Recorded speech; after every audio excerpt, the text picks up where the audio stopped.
Chapter 23:13. Who wants to be intimate with you? Qi Ning shyly pushed Tang Chuan's face away. If you don't kiss me, I'll cling on to you and won't let you get out of the car. Tang Chuan wasn't stupid. Seeing how Qi Ning drank for him tonight, he knew that Qi Ning had feelings for him. You. Qi Ning looked at Tang Chuan's shameless face and didn't know what to do. She was both angry and amused. Miss, please kiss me. I want to go home as soon as possible. The driver begged with his eyes closed. Qi Ning chuckled. Then she quickly kissed Tang Chuan lightly on the corner of his mouth. Then she quickly opened the door and got out of the car. Oh, that's it? Tang Chuan obviously wasn't satisfied, but Qi Ning had already gotten out of the car. Jiang Xiaowei and Wei Liao also felt dizzy when they got home. The two of them drank more than the others tonight because they had a drinking competition with Tang Chuan. Honey, do you have a headache? I'll get you a bath. Okay. Jiang Xiaowei nodded.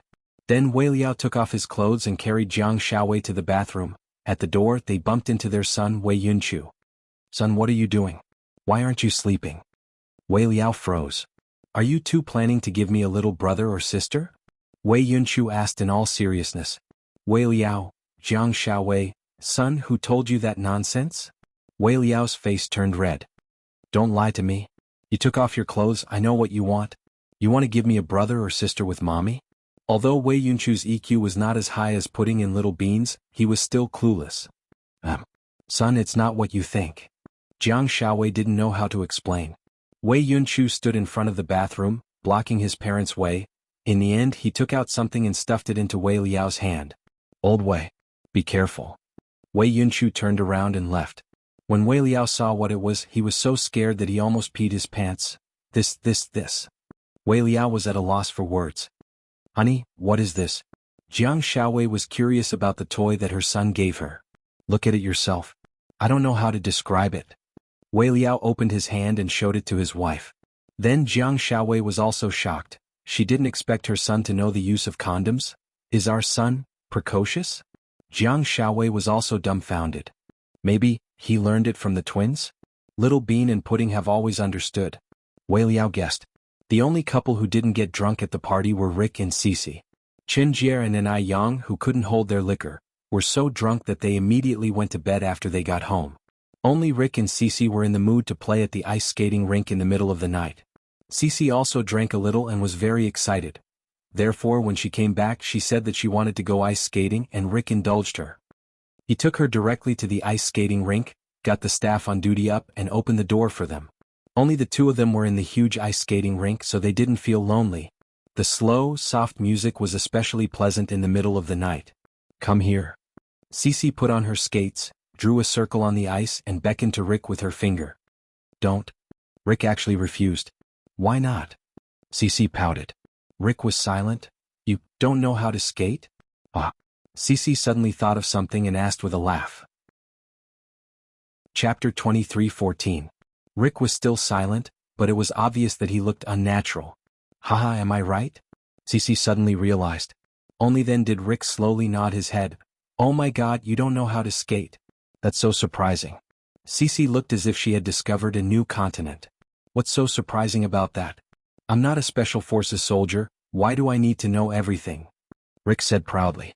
That's great, I can be your master and teach you how to skate. No, I don't want to learn.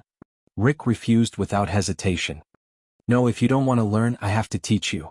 Come on, call me master. Cece bullied Rick. Rick was speechless. The gunshot wound hurt so much. Cece suddenly squatted down and held her chest. Rick was so scared that he immediately ran over. He hugged Cece tightly and helped her up. Cece, how are you feeling? Where does it hurt? To his surprise, Cece didn't wait for him to speak. She got up, grabbed Rick's hands and quickly skated on the ice. She was so fast that Rick's face changed color. Don't be scared. Just hold on to me tightly. I won't let you fall. Cece comforted Rick as she skated gracefully. Then she led Rick around the ice rink and that feeling made him want to fly again. Is it fun? Cece smiled brightly. It's okay. Rick seemed to have gotten used to it and wasn't so scared anymore. Don't be scared. It's really fun. It's just like how you guys like racing. That moment of speed and passion is really exciting and fulfilling. Rick didn't say anything else. Looking at Cece's smiling face, he suddenly felt very satisfied. He finally understood how Qin Chu felt. Why was it that every time Huamin smiled, Chinchu would look at her lovingly? So, this was how loving someone was. Seeing her smile would make you happy too. Suyu came back 2 days later. After he came back from his business trip, he went straight to Imperial Star's headquarters for a meeting. When he got home it was already night time. Lady Su called him and asked him to come home for dinner. He thought his parents and grandfather missed him, but he didn't expect so many people to be home. Huamin and the twins were also there. Huamin's mother was also chatting with Suyu's mother. "I'm back." Suyu opened the door and walked in. The twins heard the commotion and ran over. One on each side, they hugged Suyu's thighs tightly. "Handsome Su, I miss you so much." Pudding said. "Handsome Su, I missed you so much." Little Bean didn't want to be outdone. "Why are you two little guys here?" Suyu was pleasantly surprised. "I didn't tell Grandma Su to tell you when I called. I wanted to give you a surprise, haha." Little Bean laughed. "You two really have more and more ideas." Suyu pinched Little Bean's face lovingly and patted Pudding's head. Finally, she raised her head and glanced at Huamin. "You're here too?" "Yes." "Where's Chinchu?" Suyu asked. "He's still busy." "He'll come over in a bit." "Oh?" Suyu nodded. "Handsome Su, did you have fun on your business trip?" Little Bean asked. "It was okay. I didn't have much fun. I spent most of my time in a meeting at the hotel." "Then, did you bring us gifts?" Little Bean asked shamelessly. "Little Bean, you shouldn't ask Handsome Su so directly." Pudding reprimanded. "Then what should I say?" Little Bean felt wronged. "You should say that, Handsome Su, you won't come back empty-handed, right?" Pudding covered her mouth and laughed. "Isn't that the same thing?" Little Bean didn't want to admit defeat. "It's not the same. I asked in a subtle way but you asked too directly." Pudding argued. "Stop arguing, you two. I got it. Anyway, you want a gift, right?" Suyu squatted down with a smile and looked at the two little guys lovingly. "So you don't spoil them. There's no need to buy gifts." Huamin was a little embarrassed and scolded the twins. "Then guess what I bought. If you guess correctly you can take it. If you get the wrong one you don't get it." Suyu purposely made it difficult for the twins. Chapter 23:15. Are you kidding me? Handsome Su is too much. Little Bean pouted. "Let's guess. After all, I'm willing to do things that test my IQ." Pudding's attitude was the opposite of Little Bean's. She was happy to play along with Suyu. "Which one of you will go first?" Suyu smiled mysteriously. "Is it jewelry?" Little Bean asked. "So tacky," Pudding immediately added. "Then, is it pork trotters?" Little Bean's eyes lit up at the thought of food. Pork trotters? Why would I bring a gift like that? Little Bean, you're such a weird lowly." Suyu was speechless. "Handsome Su, is it an electronic product?" Pudding asked calmly. Suyu shook his head. "Handsome Su, is it a piano or something?" Little Bean asked. Suyu continued to shake his head. The twins made 7 or 8 guesses, but they were all rejected by Suyu. In the end the twins gave up. "Sis, let's stop guessing. How about, we admit defeat?" Little Bean was discouraged. Pudding didn't say anything. Instead she looked at Suyu and suddenly had an idea. "Handsome Su, can we ask for outside help?" "Outside help?" "Little girl, you have a lot of ideas." Suyu lovingly pinched Pudding's little face. "Can we?" Pudding asked cutely. "Sure. Who do you want to ask for help?" Suyu stood up with a smile and looked at Huamin's mother, Mr. Su and Lord Su. "Mommy, can you help us?" Pudding turned around and asked Huamin for help. "If Mommy helps you, will it count as cheating?" Huamin chuckled. "No, Handsome Su said it's okay." Pudding emphasized. "Mommy, the problem is, can you guess it? Don't be as stupid as us."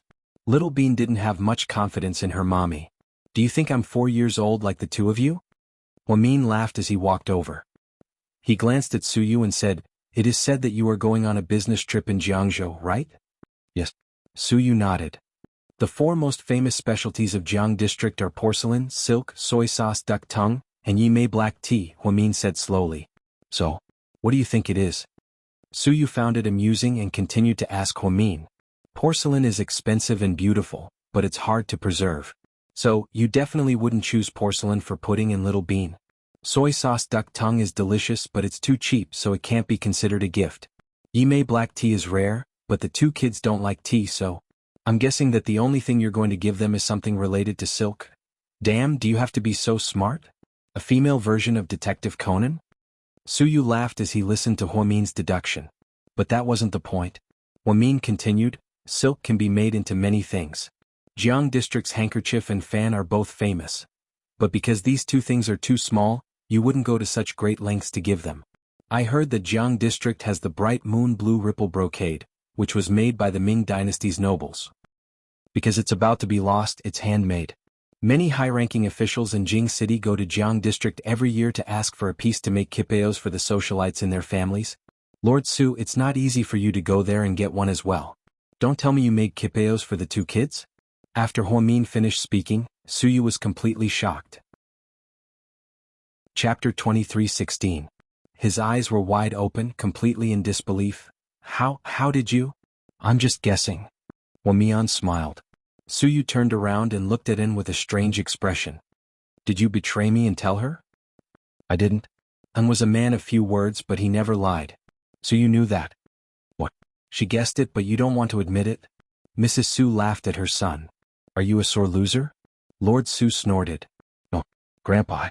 I just didn't expect Huamian to be so smart. Not only did she know that I got the bright moon blue ripple brocade, but she also knew that I made the Chong Sam for pudding and Little Bean. Isn't that too? You can read minds, right? Suyu wanted to worship Huamian again. People say that babies are stupid for 3 years, but Huamin wasn't stupid at all. In fact, he was very smart. Actually, it's not that hard. I told you that pudding and Little Bean are girls, so the 4 types of silk are only suitable for them. Ordinary silk isn't good enough for a super rich person like you. I heard about the bright moon blue ripple brocade from the Zhao family of Jiangzhou, so I made a wild guess. Then how did you know it was a Chong Sam? Suyu continued to ask. Are you stupid? Are you going to use such expensive brocade to make a handkerchief? Wouldn't that be a waste? Plus, brocade won't look good in other clothes, only Chong Sams are suitable. It's not that hard to guess. You don't have to think that I'm so smart, I just made a logical deduction. Okay, you win. I'm impressed, Heroine Hua. Suyu raised his hands in apology, expressing his admiration for Huamin. Wow, Mommy, you're amazing. Little Bean began to flatter her. Didn't you say that you didn't have confidence in me? Huamin held a grudge against Little Bean. Little Bean immediately stuck out her tongue and said, I was just trying to confuse Handsome Su. Ah. So, Handsome Su, where are our Chong Sams? Pudding reached out her hand expectantly. Suyu looked back at and bring it in. Huamin nodded and walked to the door. He opened the large suitcase and took out 2 China red Chong Sams and handed them to Huamin. President Hua, here, help the twins put it on. Wow, so red. Huamin's eyes lit up when he saw the red color.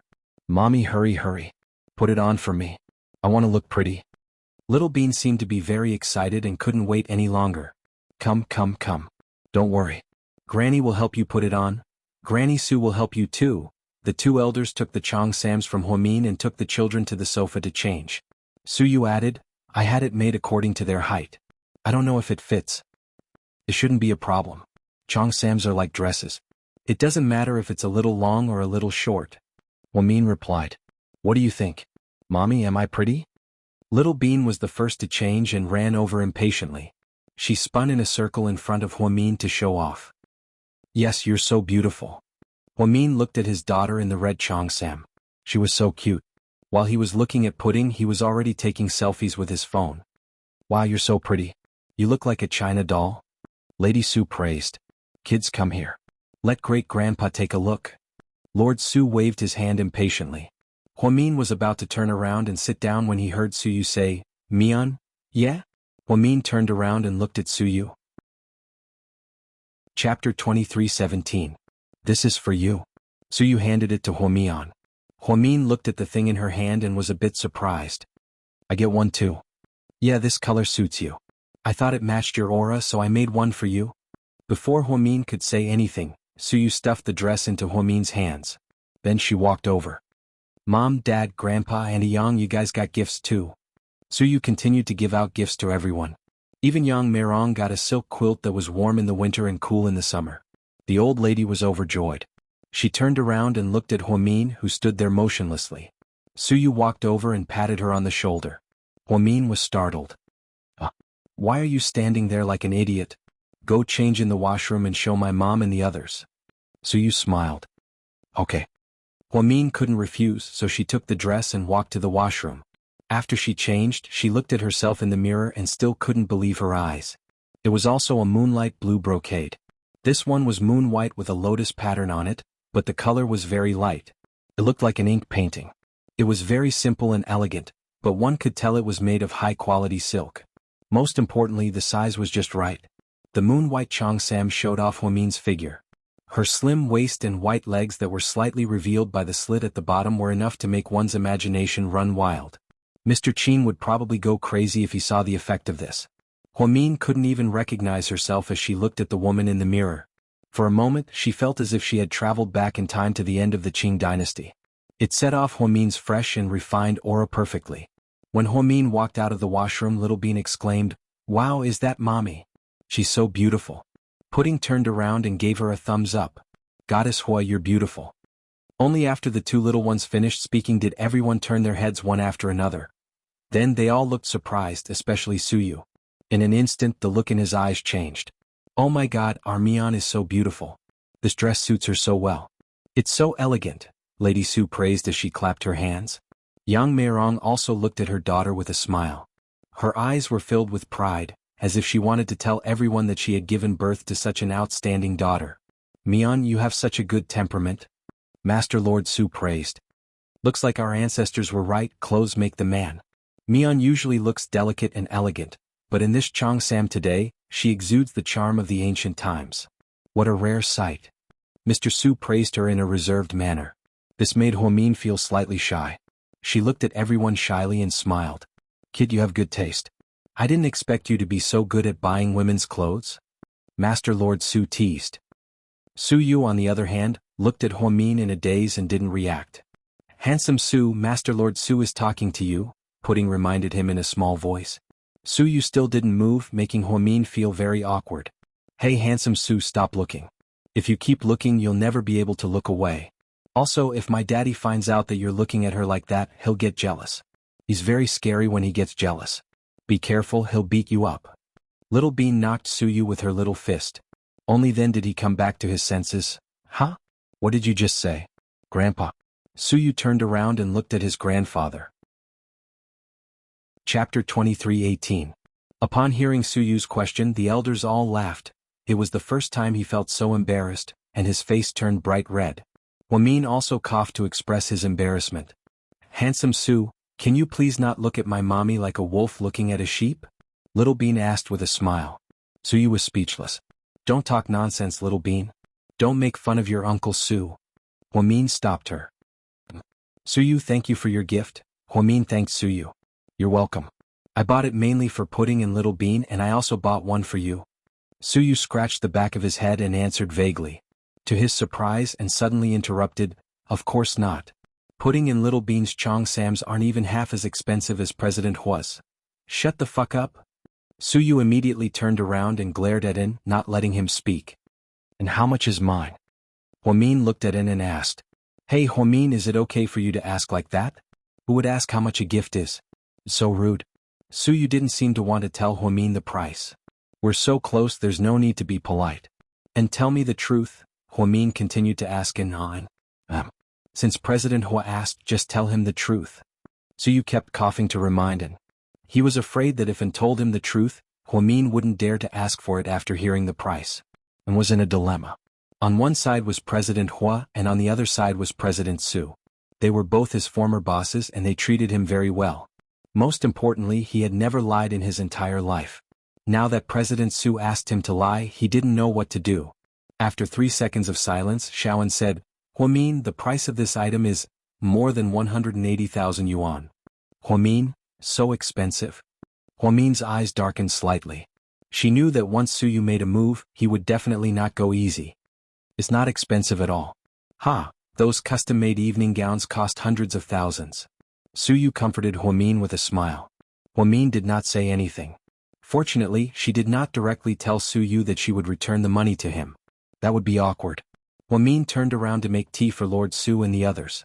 He didn't ask about the price anymore. Su Yu walked over, pointed at Shaoan's nose and cursed in a low voice, "Do you want to die? Didn't I give you a hint to say less?" "I was understating it. When I bought it, it cost more than 190,000 yuan. I only said it was 180,000 yuan." Shaoan said innocently. "You." Su Yu didn't know what to do with Anne's wit. The twins and Huomin's qipao cost nearly 300,000 yuan in total. That was probably more money than an ordinary family could earn in 5 years. Suyu had always been generous, but Huomin rarely accepted gifts from Suyu other than on birthdays. She even often bought expensive gifts for the Su family with Qinchu. After all, she didn't want to owe Suyu anymore. While drinking tea, Lady Su casually said, Why don't you buy Mian a red qipao too? I, on the other hand, like bright colors. Mom, older people like red, but it's not suitable for her age. She's not a bride, why should she wear red? It's scary, Suyu said casually. Lady Su suddenly thought of something and asked Huomin, Mian, why didn't you and Qinchu have a wedding? Didn't you guys not go through with the divorce procedures? Logically speaking, you should make up for the wedding from 4 years ago. After all, a wedding is the most important and beautiful experience in a woman's life. Chapter 23:19. Oh, we're all busy right now and don't have time. Let's talk about it later, Huomin said perfunctorily.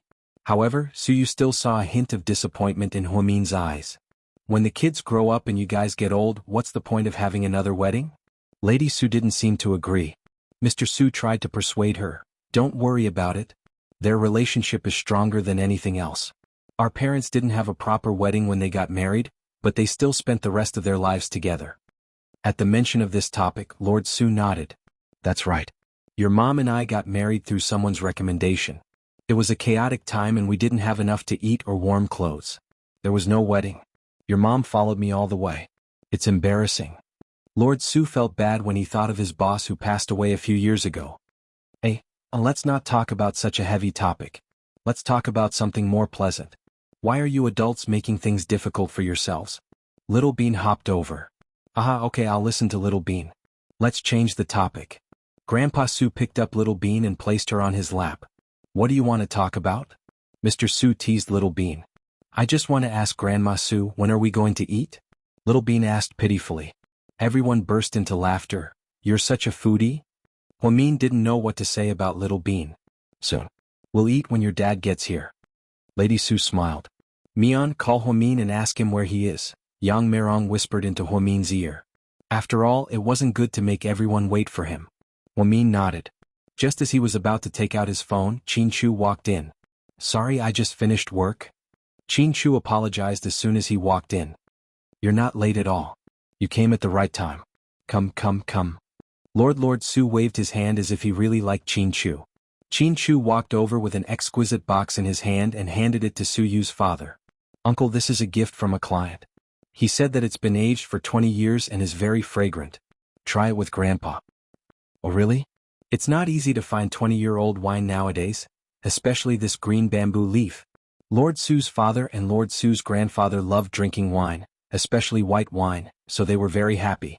At this moment, Qinchu glanced at Suyu. He nodded and greeted him. You're back from your business trip? And by the way, I brought you some tea leaves from that side. Suyu finished speaking, picked up a box of exquisite tea leaves and handed it to Qinchu. Thank you. Qinchu nodded and thanked him.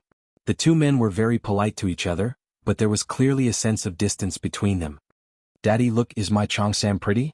Little Bean climbed down from Lord Su's lap and began to climb onto her father's lap, continuing to act cute. Yes. Handsome Su bought it for me. Sis has one too. Mommy has one too. Little Bean said nosily to Qinchu. Qinchu glanced at Little Bean's Cheongsam, which was the same red color as Little Bean's. Then he looked up at Huomin's Cheongsam. He was stunned for a moment before he smiled slightly. It's a very pretty Cheongsam. Aren't you jealous? Little Bean purposely asked her father. Why would I be jealous? Qinchu hugged Little Bean and asked with a smile. Because your love rival gave it to Mommy. Little Bean's words were especially bold. Huomin was so tired that he almost choked. Little Bean, that's enough. Huomin continued to feel awkward. Chapter 23:20. Daddy, I'm not that petty. Plus, Uncle Su is Mommy and Daddy's good friend, right? Qinchu acted like a gentleman. He wasn't a petty scumbag who would suspect that his wife was having an affair with another man. Wow, you're indeed my awesome dad. You're so handsome. I love you. Little Bean kissed Qinchu on the cheek. Qinchu was in a good mood. Enough flattery. Hurry up and go coax Mommy. Otherwise, she'll give you a hard time when you get home tonight. Pudding kindly reminded. Mommy won't. I'm doing this to prove Daddy's feelings for Mommy. I helped her. Little Bean was also very clever. Kids these days are amazing. They're so smart. Lady Sue praised the two kids as she listened to their conversation. Then, Lady Sue told the housekeeper to serve dinner. The Sue family's food was always exquisite and exquisite. It looked, smelled, and tasted good. Most importantly, it was good for health. The Sue family had a habit a long time ago. As long as Huamin came to eat, there had to be seafood. Huamin was always very grateful. Little details like this were done well and made him feel very touched. Mian, you should eat more. You're working at Southside now and you're tired. You need to eat more. This shrimp is very nutritious. Lady Sue affectionately put food in Huamin's bowl. Everyone was happily chatting with each other. Chu, play a game of chess with Grandpa after dinner? Grandpa Sue was in a good mood. Grandpa, what about me? Suyu was jealous. With your current skills, you can go play with Pudding and Little Bean. It's not easy to beat them. Lord Sue laughed. Suyu, it's so boring. I don't want to play. Handsome Sue, let's play cards later. The three of us will play, fight the landlord. You're the landlord. Then Pudding and I will play, fight the landlord. What do you think? Little Bean smirked. You can be the landlord. Suyu retorted. After the meal, Chin Chu kept his promise and played 2 games of chess with Lord Sue. Lord Sue was already old, so he got tired after playing for a while. She was helped back to her room to rest. The twins were still excitedly playing with this and that. Huamin and his mother arranged flowers with Lady Sue. Chin Chu was addicted to smoking. Just as he was about to go to the back of the villa for a smoke, he heard Suyu say, "Let's talk." Okay. Mr. Chin was still a man of few words. The 2 men walked to the vent at the back of the Sue residence. Suyu took out a luxurious cigarette from his pocket and handed one to Chin Chu. Then he put one in his mouth and lit it up. When are you and Mian going to have your wedding? Suyu asked directly. I don't know yet, it depends. Chin Chu didn't beat around the bush either. You're worried that Huasi Chin will take the opportunity to mess with the wedding, right? After all, he was the one who messed up the wedding last time, Suyu guessed. Chin Chu nodded, and then his eyes became deep. No one knew that he wanted to give Huamin a grand wedding more than anyone else. However, as long as Huasi Chin was alive, the wedding wouldn't go smoothly. This was an undeniable fact. Therefore, he would rather postpone the wedding and kill Huasi Chin first. Chin Chu, let me help you. I noticed that you haven't done anything to Huasi Chin recently because you're not confident. That bitch Mo Shue did a great job opening the way for us. I think that if the 2 of us work together, we can kill Huasi Chin in a matter of minutes. Suyu remembered the disappointed look on Huamin's face today. Therefore, he knew that he had crossed the line, but he still forced himself to ask about Chin Chu's wedding. Although he was the one who didn't want to see Chin Chu and Huamian's wedding. Chapter 23-21. It's not that easy to take down Huasi Chin? Chin Chu said slowly. Are you that scared of him? To be honest, Suyu was starting to look down on Chin Chu. How could such a powerful man be so scared of a scumbag like Huasi Chin? I'm not scared. It's just that Huasi Chin's background is complicated. Background? You mean? Suyu wasn't sure about the relationship between Huasi Chin and Ian. However, Huamin, Chin Chu, and Rick all understood. Even someone as powerful as Lu Yen was forced to run around the world because of Ian, let alone others. It's complicated. Anyways, Huasi Chin is just a puppet. There's a terrifying force behind him. I'm not scared, I just don't want to alert the enemy. I've been looking for an opportunity so you don't have to worry. I'm not worried about you. You're overthinking it. I just think that Mian really wants a wedding, Suyu said softly. I'll give her a wedding. I'll give her anything she wants. Chin Chu said gently. Suyu nodded. He knew that Chin Chu wasn't someone who would make promises easily. His love for Huamian would only be greater than his love for her. Since Chin Chu had such a plan, then Suyu was overthinking it. After their conversation, the 2 men returned to the Su family's mansion. After a while, Chin Chu and his family left. Suyu drove his mother back to Sky Blessing Court and then went back to South Hill Manor. Looking at his watch, Suyu saw that it was already 9 p.m. He stood up and picked up his jacket. Son, are you leaving? Lady Su stood up and chased after him, reluctant to let him go. Yeah, I'm going back to the mansion to rest. Suyu rarely stayed at the mansion. You. Lady Su seemed to want to say something but stopped. Mom, do you have something to say? Suyu could tell what his mother was thinking. Lady Su nodded.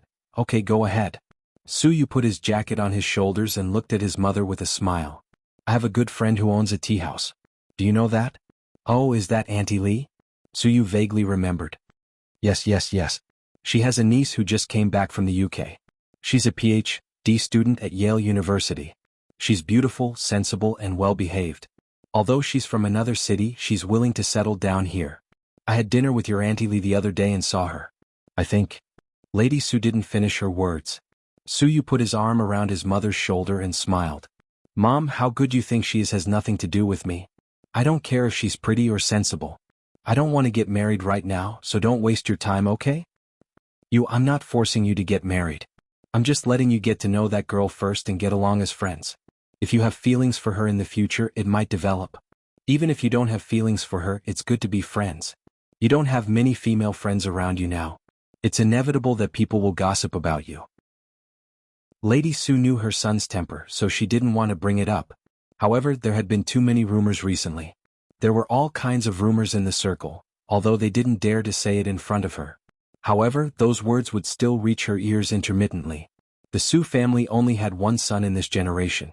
He was in his early 30s, good-looking and rich, but he just didn't want to get married. Therefore, it was inevitable that people would think too much. Although Lady Su wasn't such a vulgar person, as a mother, she still felt uncomfortable when she heard people talk about her son like this. Therefore, she gritted her teeth and planned to talk to her son again. Although she already guessed that there wasn't much hope.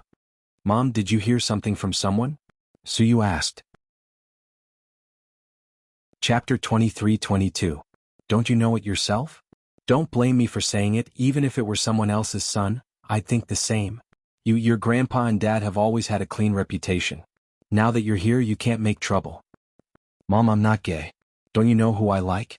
It's not like I don't like women. Suyu felt wronged.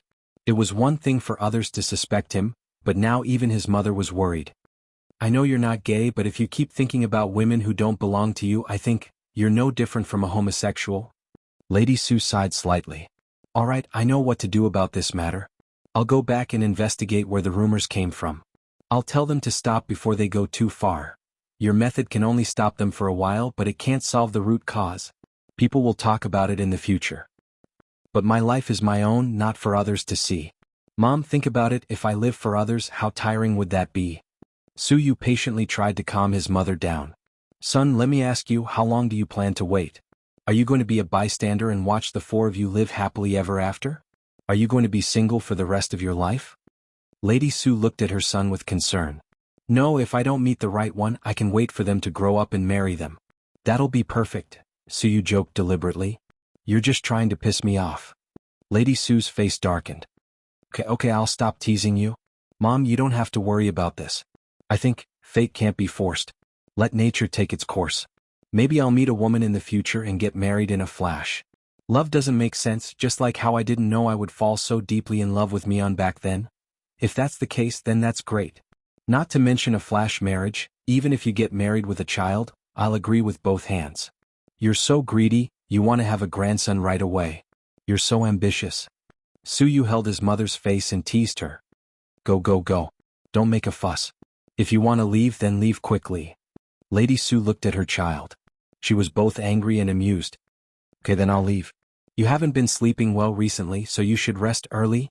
After a while, I'll take you to the hot spring to recuperate. Suyu finished speaking and turned to leave. Lady Su looked at her son's back and her eyes suddenly became moist. She vaguely recalled the scene of Suyu's childhood. A person's life lasts only one lifetime. In fact, time was the most ruthless thing. Lady Su didn't know how these years had passed so quickly. In the blink of an eye, her son was already 30 years old. People of the same age as him were all married. Wei Liao, who had the best relationship with Suyu, had a son who was already several years old. Although Tang Chuan was absurd, he had never stopped having women around him. The elders of the Tang family had never been so worried about him. Only Suyu was still single. As Lady Su thought about it, tears fell from her eyes. Little Yu, what's wrong? Suyu's father saw that his wife hadn't returned to her room to sleep, so he went downstairs to look for her. He saw Mother Su standing alone in the living room, looking at her son's back as he left. I'm fine. Lady Su's voice was a little choked up. You still say you're fine. Your eyes are red. What's wrong? Why are you crying all of a sudden? Although Father Su had a bad temper and was strict with his teenage son, he was very good to his wife. The couple had been treating each other with respect all these years. Chapter 23:23. Yu's dad, do you think our son will really be single for the rest of his life? Lady Su leaned her head on her husband's shoulder and asked while sobbing. No, he's only in his 30s. Many people don't get married until they're in their 40s. You should know from watching the entertainment news that those directors and actors in the entertainment industry all get married late. Yu's probably affected by that. Let's not worry. I'm just afraid that in a few decades, we'll all be old and gone. You will be alone in this world without his wife and children. That would be so. No, don't think too much. Mr. Su kept comforting his wife. Su didn't know that his current situation not only made Huamin sad, but also made the Su family's heart ache. He felt that his life was no different from before. Especially after having twins, it was a lot more fun. When Su went home and came out of the shower, he saw the video sent by Little Bean. It's so late. Why aren't you sleeping? Su looked at Little Bean. I can't sleep. Little Bean replied in a childish voice. What? Are you being bullied by your sister again? Su asked with a smile. Pudding and Little Bean often argued, but every time they quarreled, Pudding would win. So, after being bullied, Little Bean would always complain to Su. No, my sister doesn't have the time to care about me. She only cares about her stock market. She's going crazy. After Little Bean said that, Su couldn't help but laugh. What about you? Do you have any hobbies recently? Su deliberately teased her.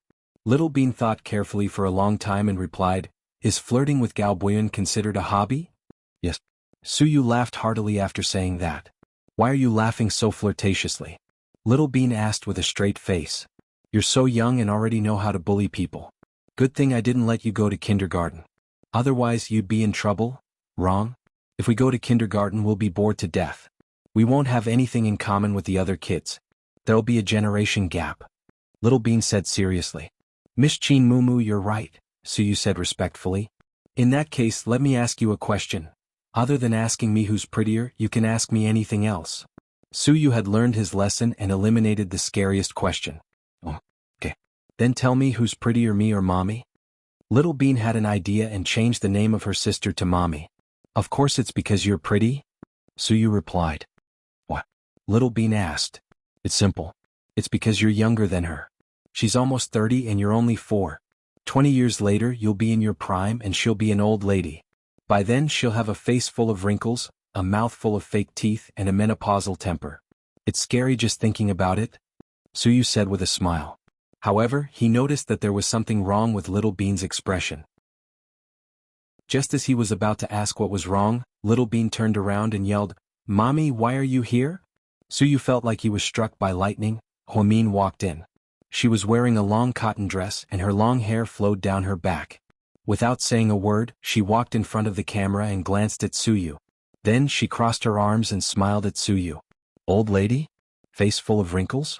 Mouth full of fake teeth? Menopausal temper? Huamin's smile made Su's hair stand on end. Chapter 23:24. It's a misunderstanding? Vice Director Hua, it's all a misunderstanding? Su immediately corrected himself. Su, you've got guts. Have you grown wings? Do you think you can fly if you have a pair of wings? Huamin asked. I can fly even if I don't have wings. I can use a paraglider, ha. Su made up a bunch of nonsense.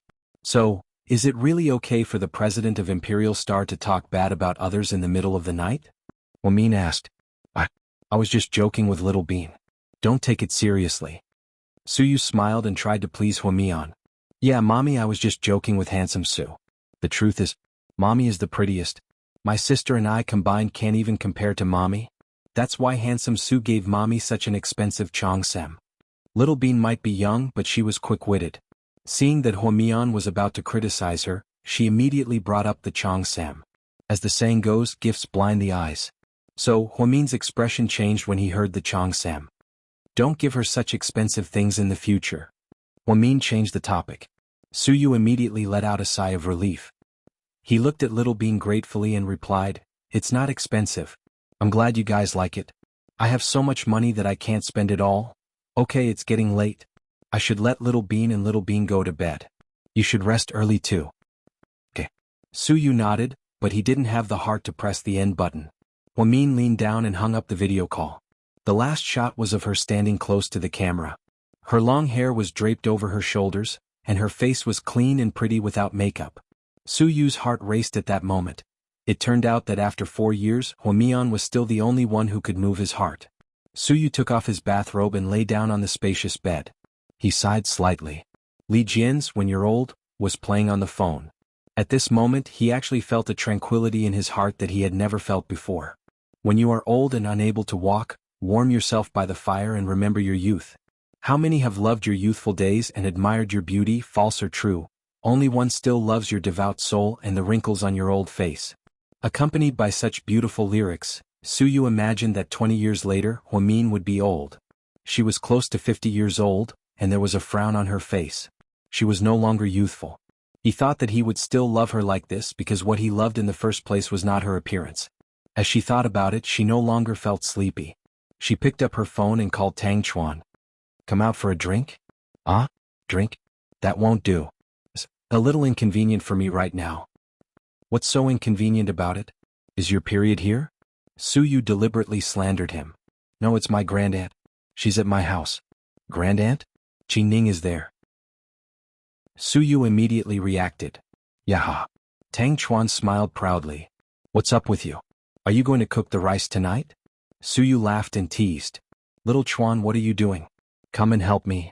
Qi Ning's voice came from the other end of the phone. Okay, coming. After speaking, Tang Chuan lowered his voice and laughed. Hee Lord Su, I'm hanging up now. Go, take it easy. Don't shoot me, fuck you. Tang Chuan laughed and cursed at Suyu before hanging up. Chapter 23-25. Tang Chuan ran into the kitchen and asked, What's wrong, madam? Qi Ning pointed at the oil in the pot. Help me turn off the fire. Too scary. So this is your first time cooking? Tang Chuan looked at the black dough in the frying pan and rubbed his ears helplessly. 10 minutes ago, Qi Ning said she was going to make him fried noodles and then, this happened. Yeah. Qi Ning said confidently. So you're going to experiment on my house? Tang Chuan was dumbfounded. Yeah, Tang Chuan was speechless. What? Can't I? Of course, but... Tang Chuan wanted to say something but stopped. Stop talking nonsense. Hurry up and put out the fire. It's going to explode. Qi Ning looked at the mess in the pot and hid far away. Tang Chuan quickly turned off the gas stove.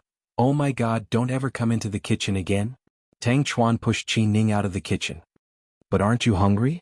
I was just being nice and wanted to make you something to eat. Qi Ning felt wronged. No, I'm not hungry anymore. You don't have to do this. Come on, sit and eat an apple. Tang Chuan picked up an apple from the coffee table and stuffed it into Qi Ning's hand. That night the two went to the arcade. After having fun, Qi Ning asked to come to his house. Tang Chuan thought she was going to do it with him. However, after she came in, she looked around and evaluated his house. In the end, she concluded that Tang Chuan's house was well decorated. It was tasteful and clean. The most important thing was that there were no women's personal items, such as underwear, long hair, lipstick, facial cleanser, etc. Qi Ning was very satisfied. It seemed that Tang Chuan wasn't as unreliable as the rumors said. I'm not eating anymore. It's late. I should go. Qi Ning put down the apple and got up. You're leaving already? Tang Chuan didn't want her to go. What else? Why should I stay? Qi Ning asked. No, that's not what I meant. What I meant was, actually it's already so late. If you want to stay, there are many guest rooms in my house. I won't do anything to you, right? Men always use that as an excuse. My little bean said that you can't trust men's words. Many men say that they just want to hug you to sleep, but look what happened in the end. In the end, they still went overboard. There were even some who were even more shameless and said that they wouldn't go in and would just leave it at the door. What happened in the end? In the end, he still ate the girl, so don't try to lie to me. Tang Chuan almost blushed when he heard Qi Ning's bold words. Great aunt, are you talking dirty to me? What are you talking about? I'm trying to reason with you. Yes. You're right. But did you really hear this from Little Bean? Is that your niece? Yes, Little Bean knows a lot. What she says makes a lot of sense. Qi Ning said confidently. In the future, I think you should stay away from Little Bean. She'll be a bad influence on you. Tang Chuan advised. Qi Ning. In the end, Tang Chuan drove Qi Ning back to South Hill Manor. The next morning, Qin Chu and Huamin came down for breakfast. Since they both had to go to work, they ate especially early. Qin Chu's parents and children woke up late, so they ate the second wave of breakfast. Qin Ning woke up early, which was rare. She sat down with her brother and sister-in-law and ate with relish. She seemed to be in a good mood. Ning Ning, I have something to ask you, Qin Chu said. What's wrong, brother? Brother? Qin Ning looked up. Chapter 23-26. When are you going back to the States?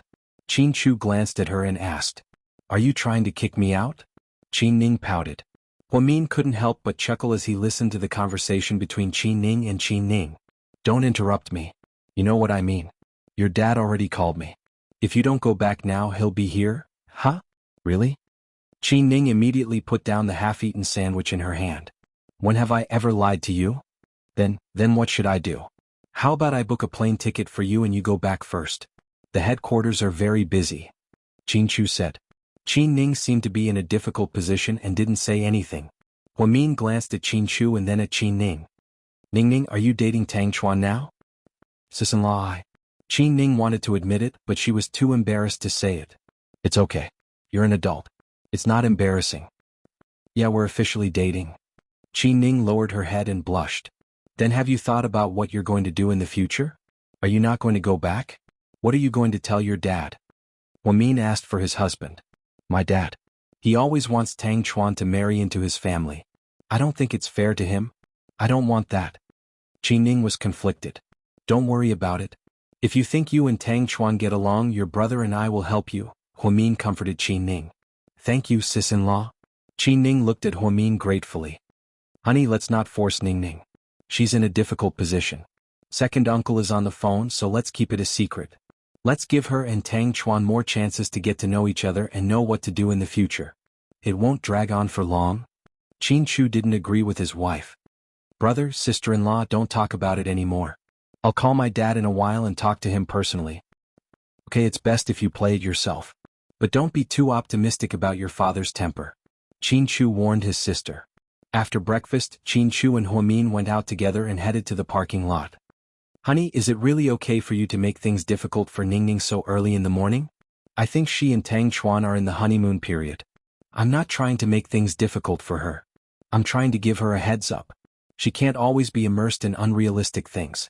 Besides, if Tang Chuan really cares, he might be willing to make some concessions for her. Qin Chu analyzed. Huamin nodded in agreement. After all, Tang Chuan seemed to like Qin Ning a lot. I'll drive you to South Side. Qin Chu held Huamin's hand affectionately. It's okay. You usually send people to protect me. You don't have to drive me yourself. I'm not a kid anymore. Huamin smiled. I've been feeling uneasy lately. I don't know what's wrong. Qin Chu frowned slightly. Are you feeling unwell? Huamin asked worriedly. Qin Chu shook his head. No, I just have a bad feeling. That's why I'm worried about you. I'll send more people to protect you. You should be careful too. Also, don't come into direct contact with Hua Xiqian, Qin Chu warned Huamin cautiously. Okay, I know. Huamin nodded. As for Pudding and Little Bean, I'll also limit the number of times they go out. They have to be careful. My instincts are always accurate. I don't want anything to happen to our family, Qin Chu added. Is it that serious? Huamin wondered if her husband was making a mountain out of a molehill and was too worried about her and the kids. Jakarta, the capital of Indonesia? Sir, the plane is ready. It'll take off in 15 minutes. Should we inform Mr. Hua in advance? No, I want to give him a surprise. Then, the corners of his mouth curled up strangely. Chapter 23-27. 6:30 p.m. in a luxurious shopping mall? Uncle Shen, I'm hungry. I want fruit pizza, little Tian Tian said in her baby voice. Shen Mingxi held her little hand and doted on her. Good girl, we'll wait for mommy here. She went to the washroom and will be back soon. We'll go when she comes back, okay? Okay. Little Tian Tian nodded obediently. People who didn't know better would think that they were father and daughter. Although the man looked young, the way he looked at the child was obviously a father's love for his daughter. Not far away, two women were shopping when they saw this scene. One of them pulled the other woman's arm. Ying, look, who's that? Reminded by her friend, Wei Ying looked up and her expression changed drastically. Although they had been divorced for months, Wei Ying's heart still felt like it was being overturned when she saw Shen Mingxi. Ying, is that little girl the daughter of that bitch Hua Yanyan? Her friend gritted her teeth and cursed. Yes. Wei Ying had investigated Hui Yanyan's situation and had seen the child many times. She could tell at a glance that it was Hui Yanyan's child. But, why is young Master Shin so nice to that child? I have a wild guess. Could that child be Hui Yanyan and young Master Shin's child? You've been in the dark all this time? Wei Ying's face was livid as she shook her head. That's impossible. If that child was his, the Shin family would have done something already? That's strange. If she's not his child, why is he so nice to her? The woman next to her couldn't figure it out. Wei Ying looked at the woman and the child not far away, feeling bitter and unwilling to give up. Ying, let's go. Her friend knew that Wei Ying couldn't let go of her ex-husband and didn't want to provoke her further. However, Wei Ying strode towards them. Hey Ying, what are you doing? Her friend followed closely behind Wei Ying. Young Master Shin, long time no see. Wei Ying pretended to be calm and generous as she greeted Shin Mingxi. Shin Mingxi looked up. When he saw that it was Wei Ying, the warmth in his eyes turned cold. That kind of disgust that was emitted could be seen at a glance by others. What's the matter? No one could compare to Shin Mingxi's cold demeanor. In this world, only Rick and Qin Chu were colder than him. What? Can't you just say hello? After all, we used to be husband and wife. We're not enemies now. Wei Ying looked at him with a faint smile. Uncle Shin, I'm scared. Little Tian Tian had seen Wei Ying pick on Hui Yanyan several times before. Therefore, she was traumatized by Wei Ying and retreated in fright when she saw her. Tian Tian, don't be afraid. Uncle Shin is here. Shin Mingxi comforted the little girl patiently. Wow. Young Master Shin, you're so lucky these days. Buy one get one free. You don't have to get pregnant and you're already a father? Congratulations. But being a stepfather isn't easy. Most importantly, you have to raise someone else's child. Not only is it a waste of time and money, but when the child grows up, she'll be an ingrate. When the child goes back to her biological father, you'll be nothing. It'll be too late for you to regret it then. I'm just reminding you out of kindness. Wei Ying's words were always vicious. After she finished speaking, Shin Mingxi's face darkened. Chapter 23-28. It seems like no matter how much time has passed, you still won't control yourself. You're still as vicious as ever. Shin Mingxi said faintly. Yeah, I'm vicious, but you still married me back then, didn't you? No matter how good Hui Yanyan is, she's still a mistress. Even if we're divorced, she still can't enter your family. She's a total bitch, a bitch who only knows how to seduce other people's husbands. The more Wei Ying spoke, the more agitated she became. She was about to reveal her true colors. Ying, stop talking. Let's go, the woman beside her tried to persuade her. Why should we go? I'm not the one who's embarrassing myself. Do you think I'm afraid of that bitch? Our Wei family isn't that easy to bully. Wei Ying was still arrogant. Look at yourself. I suggest you go to Southside Recuperation Center when you have time and ask Dr. Hua from the neurology department to treat you. What do you mean? Were you calling crazy? Wei Ying was about to go crazy. Shin Mingxi didn't seem to want to waste time with her, so he pulled Tian Tian's hand and walked forward. Let's go, Tian Tian. Stop right there, Shin Mingxi, how can you treat me like this? You used me back then and now you're dumping me. You're a scumbag, I was blind. I'm telling you, you're not going to have a good ending. Wei Ying cursed as she cried. Everyone in the mall was watching the drama unfold. Shin Mingxi stopped in his tracks and looked back at her in disappointment. Wei Ying, with my family's power, we don't need to form a marriage alliance with the Wei family. You married into my family because our families were good friends. I thought that since it was a business marriage, it didn't matter who I married. This kind of relationship is mutually beneficial, so don't say that I used you. There are so many socialites in this city, it's not like I had to marry you. Now that things have come to this, you don't have to look at yourself and blame everyone else. I've always been like this. Was you? You cheated on me and fell in love with that bitch Hui Yanyan? How can you be so heartless to me? Wei Ying accused him, heartbroken. Just then Hui Yanyan came back from the washroom. She was wearing a beige dress with her hair in a ponytail, which made her look young.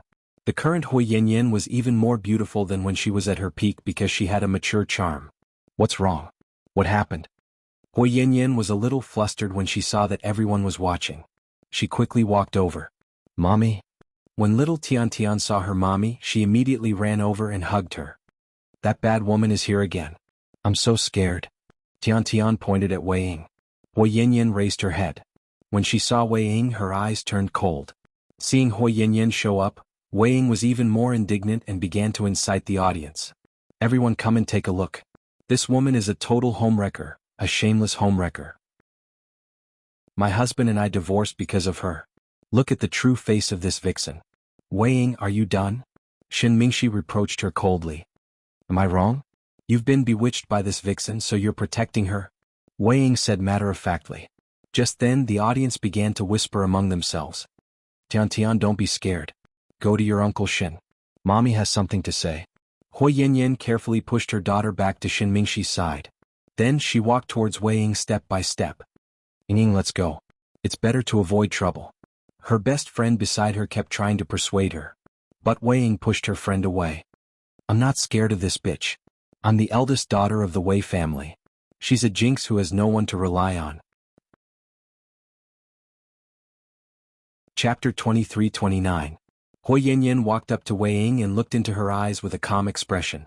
The truth was she had never been afraid of Wei Ying. In fact, she felt that Wei Ying was more pitiful than her. Wei Ying, you're not a kid anymore. I think it's ridiculous that after all that has happened, you still haven't learned to grow up. What do you mean? Wei Ying didn't know why Hui Yanyan would say something like that. We both liked Mingxi, but why did you win in the end? That's because our Wei family is richer than your Huo family. Plus, your family was facing bankruptcy back then. The Shen family wouldn't marry a pauper. Wei Ying said matter-of-factly. Wrong. You're just looking at my face. It's not like that. Today I'll tell you why I lost in the first place. Hui Yanyan leaned close to Wei Ying's ear and said word for word, because I was just like you back then. You were unreasonable like a shrew. No man would like a woman like that, let alone young Master Shen. Now that I understand this, you're still so stubborn. You're really pitiful. Hearing this, Wei Ying stared at Hui Yanyan with wide eyes. You're talking nonsense. It's not like that. Don't try to lie to me. You're just looking for an excuse for what you did. Then let me ask you, why is it that even though I'm a second-hand divorced woman with a child and nothing, Mingxi is still willing to be with me but insists on divorcing you? Oh. Hui Yanyan smiled. That's because you're shameless. You used all sorts of methods to seduce him. Wei Ying cursed with red eyes. Forget it. You probably won't understand what I'm saying. If that's the case, then I have nothing to say. However, I'll give you a piece of advice. Don't do things that lower your status.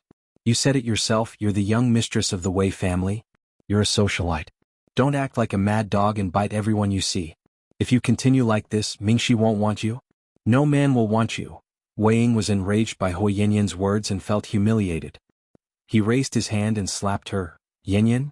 Shen Mingxi's heart skipped a beat. He was afraid that Hui Yanyan would be taken advantage of. To her surprise, Hui Yanyan reacted quickly. She reached out and grabbed Wei Ying's arm, holding it tightly. Wei Ying seemed to have lost her mind and wanted to hit Hui Yanyan with all her strength. Do you think I'm a pushover? Hui Yanyan looked at Wei Ying coldly. Don't think you can sit back and relax just because Shen Mingxi has your back. Let me tell you, if I, Wei Ying, wanted to kill you, it would be as easy as killing an ant. Childish? Since you're so stubborn, I won't say anything more. It's meaningless. After speaking, Hui Yanyan pushed him forcefully. Then he turned around and walked back. Wei Ying almost fell to the ground, but her best friend caught her. Ying, stop hitting her. It's bad for your image. Reporters will take pictures of you. What's there to be scared of? They're shameless, so am I. I'm going to tear this little bitch to shreds today. Let's see if she dares to be so cheap in the future. She's a bitch who steals other people's men. Wei Ying was going crazy. She pushed her best friend away and rushed up, wanting to hit Hui Yanyan again. Just then, Shen Mingxi walked over and pulled Wei Ying away, throwing her to the side. Mingxi, how dare you hit me? Wei Ying pushed Shen Mingxi away roughly. It seemed like she was being violent, but her heart sank. Chapter 23-30. Stop messing around. I won't do anything to you today because of your brother. If you keep messing around like this, I won't go easy on you. You're on your own now. Shen Mingxi's eyes were cold when he was angry. Wei Ying knew he wasn't joking. The look in his eyes was indeed terrifying. After the warning, Shen Mingxi left the mall with Hui Yanyan and the kids. The farce was over. Wei Ying, who had been shopping to relax, was in a worse mood because of this incident. She sat on the ground and cried. Half an hour later, inside a high-end Western restaurant. Don't be polite to Wei Ying in the future. Do whatever you want to do. I'll send people to protect you and Tian, Shen Mingxi said in a low voice. Actually, I understand how she feels right now. Hui Yanyan smiled. Oh, you understand her? Shen Mingshi was surprised and slowly raised his head. When my dad was still alive and the Huo family was at its peak, I was just like her now. I was arrogant and didn't know what was good for me. I thought no one was better than me. I used my family's status and my dad's love to do whatever I wanted. Back then, I bullied Huomian just like how Wei Ying bullies me now. You bullied Huomin? Shen Mingshi was surprised. Huo Yanyan scooped up a spoonful of ice cream and said with a smile, "Back then I was young and immature, thinking that everyone liked Huomian. I was so jealous that I kept picking on her and causing trouble for her. Luckily she didn't stoop to my level. Later, when I was in trouble, Huomian didn't hold it against me and reached out to help me. That made me realize how ridiculous and despicable I was. People always grow up in pain. I don't blame Wei Ying, she probably hasn't realized some things yet. As time passes she'll understand. Yanyan, you're getting more and more." Shen Mingshi looked at Huo Yanyan with a dazed look in his eyes. Yes, sometimes he didn't know why he was so obsessed with Huo Yanyan. More and more? Huo Yanyan smiled elegantly. "It's getting more and more interesting," Shen Mingshi commented. Huo Yanyan smiled faintly and didn't say anything else. Shen Mingshi liked Huo Yanyan's calmness even more when faced with Wei Ying's hysterics. Sometimes, women won not because of their looks or family background, but because of their intelligence and personality. It was many years later that Huo Yanyan found out why Huomin was so popular. It was because of his indifferent and low-key personality, coupled with his rare wisdom. She thought that if she were a man she would also be attracted to a woman like Huomin. "At Ni Yang's wedding I saw you talking to Huomin for a long time. How was it? Did she blame you too?" Shen Mingshi asked. "That's not true. Mian is someone who never goes overboard with her words. It's normal that she doesn't understand what I'm doing. After all, we have different experiences. You can understand people now," Shen Mingshi exclaimed. "Yeah. That's why I often think how great it would have been if I had such an awareness back then. Then you wouldn't have married Wei Ying. You wouldn't have had such an unhappy first marriage. Maybe our child would have been a few years old." Huo Yanyan smiled. "It's not too late now. After this project is finished, I'll take you home to meet my parents. Then we'll have a child of our own. Of course I won't neglect Tian Tian either," Shen Mingshi said slowly. Huo Yanyan's heart skipped a beat. She didn't expect him to make his promise so calmly. "What? You don't want to marry me and have children with me?" Shen Mingshi smiled at Huo Yanyan, making a rare joke. Chapter 23:31. "It's not that. Then why do you look like that?" Huo Yanyan wanted to say something but couldn't find the words. In short, at this moment she felt very conflicted. What's wrong? Shen Mingshi could tell that Huo Yanyan wasn't in the right mood, so he looked at her worriedly. It's nothing. Let's eat." Huo Yanyan smiled and lowered her head to continue eating. When they returned home that night, Shen Mingshi and his assistant drove out because he had some work to do. After Huo Yanyan gave Tian Tian a bath, she carried her to bed. Tian Tian was probably tired because she fell asleep after a short while. Huo Yanyan picked up her phone and suddenly wanted to send Huomin a WeChat message. Ever since Ni Yang's wedding she hadn't contacted Huomin. Speaking of which, Huomin treated her well. Although Huomin died in prison, Huo Yanyan was smart enough not to blame it on Huomin. Huo Yanyan had escaped from poverty and was now with Shen Mingshi. However, her heart was still empty. She realized that she had no friends or family. Her brother died tragically and her mother was nowhere to be found. Her family and friends didn't interact with her because they were afraid of being implicated. Now that she had turned over a new leaf, she still felt lonely. Come to think of it, Huomin was her only family and friend in this world. She opened WeChat and was just about to send a message to Huomin when she saw that a new friend had added her. Huo Yanyan curiously clicked on the friend's ID and saw that it was Shang Shui. The profile picture was of the famous celebrity Mo Shui. She hesitated for a moment before accepting the friend request. Before she could ask, the other party sent her a WeChat message. "Shang Shui, Huo Yanyan yourself?" Huo Yanyan, "Yes." "Shang Shui, I'm Mo Shui." Huo Yanyan, "The celebrity?" Shang Shui, "Yes." Huo Yanyan, "What's up?" Huo Yanyan knew that Mo Shui had always been arrogant. She wouldn't have added her on WeChat for no reason. Shang Shui, "How arrogant?"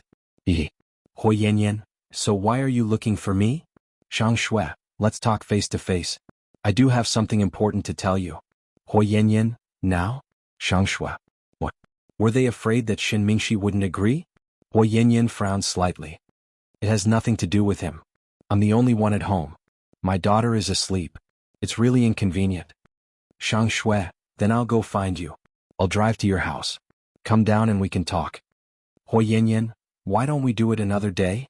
There's no need to rush. Obviously, Hui Yanyan didn't want to see Mo Shui. She was smart enough to know that Mo Shui wasn't someone to be trifled with, just like the dead Song Yisher. She didn't want to get involved in this mess. Shang Shui, what if I say it has something to do with your revenge? Are you interested? Hui Yanyan, what did you say? Shang Shui, send me the address. Come down and talk. It won't take up too much of your time. Hui Yanyan thought for a few seconds when she heard the word revenge. Then she sent the address to Mo Shui. 30 minutes later, Mo Shui sent another message. Shang Shui, I'm downstairs. It's a red Porsche. The license plate is 2212. Hui Yanyan, okay. I'm coming down now. Hui Yanyan didn't even change out of her home clothes. She only put on a long black cotton jacket that reached her feet. Then she quietly opened the door and went downstairs. Sure enough, the red Porsche was parked downstairs. The license plate was 2212. Hui Yanyan slowly walked over. Mo Shui opened the door for her.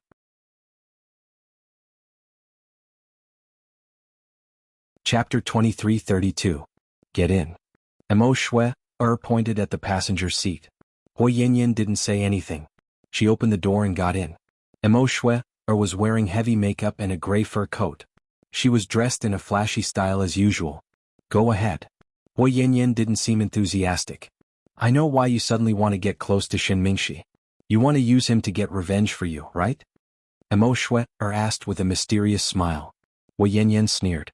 Miss Mo, we don't know each other that well. Don't make it sound like you know me very well. We don't know each other well.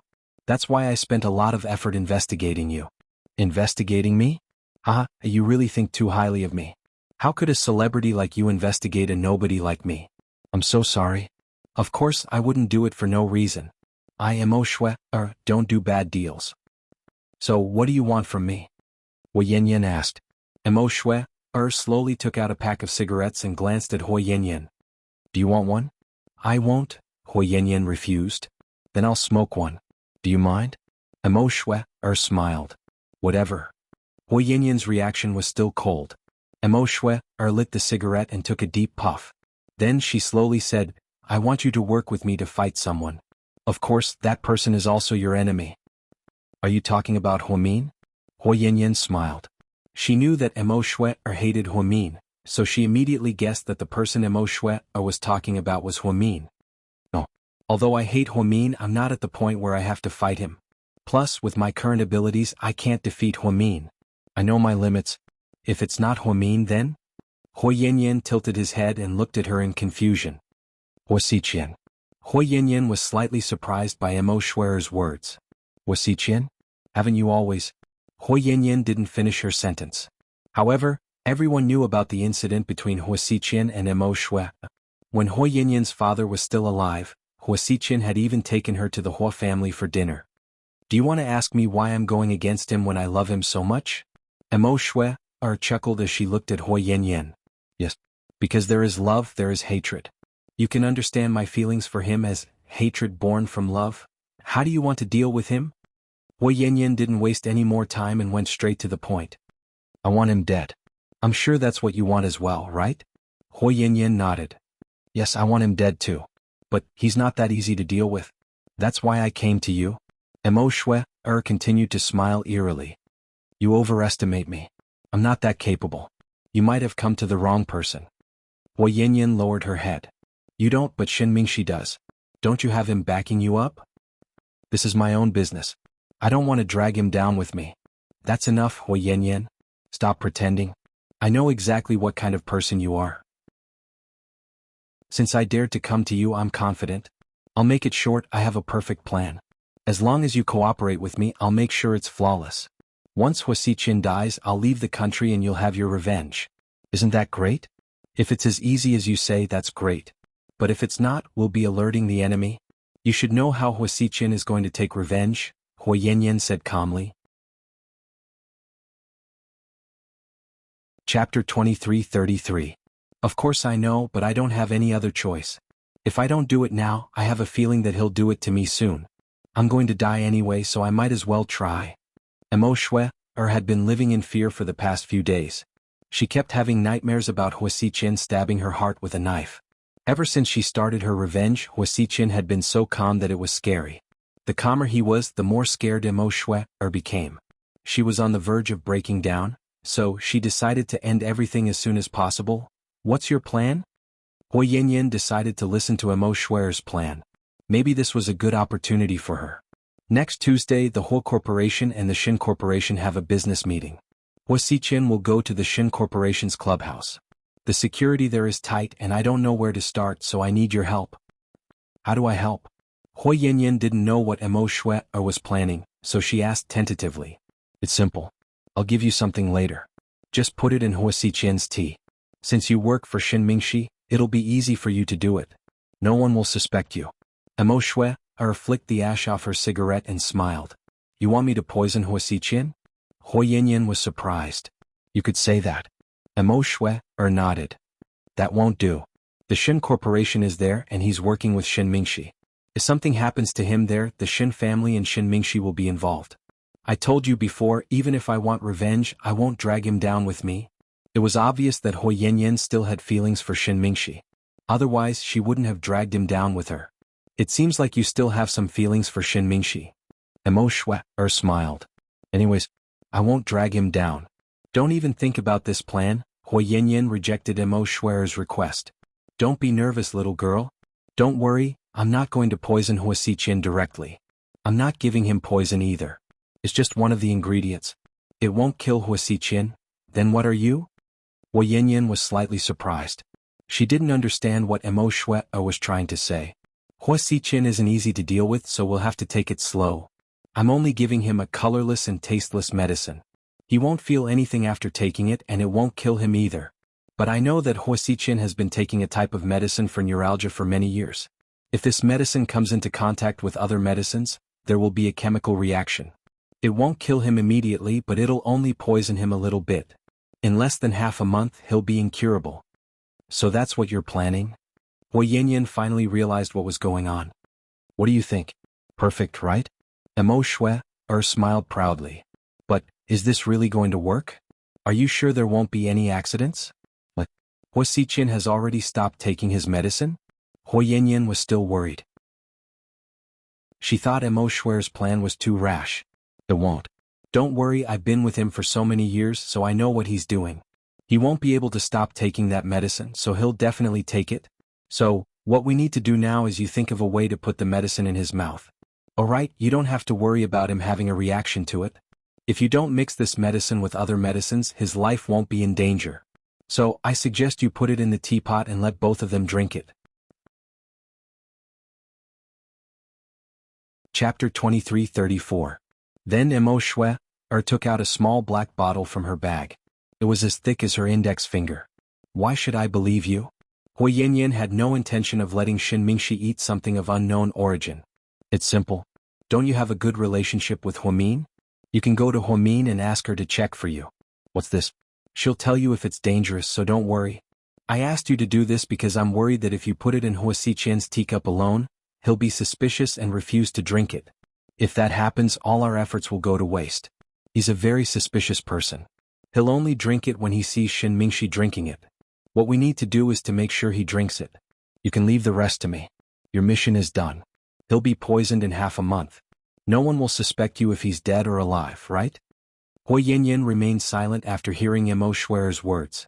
However, her heart was beginning to waver. Although Immerse's method was vicious, it was indeed a good way to get rid of Hua Xiqin. As far as I know, you're the only orphan left in the Hua family. If Hua Xiqin dies, the Hua Corporation will return to you. Then, you can openly marry him with the Hua Corporation. The Shins won't look down on you anymore. Isn't this killing two birds with one stone? Hua Yanyan, why are you still hesitating? Immerse tried to convince Hua Yanyan. In other words, she was trying to brainwash her.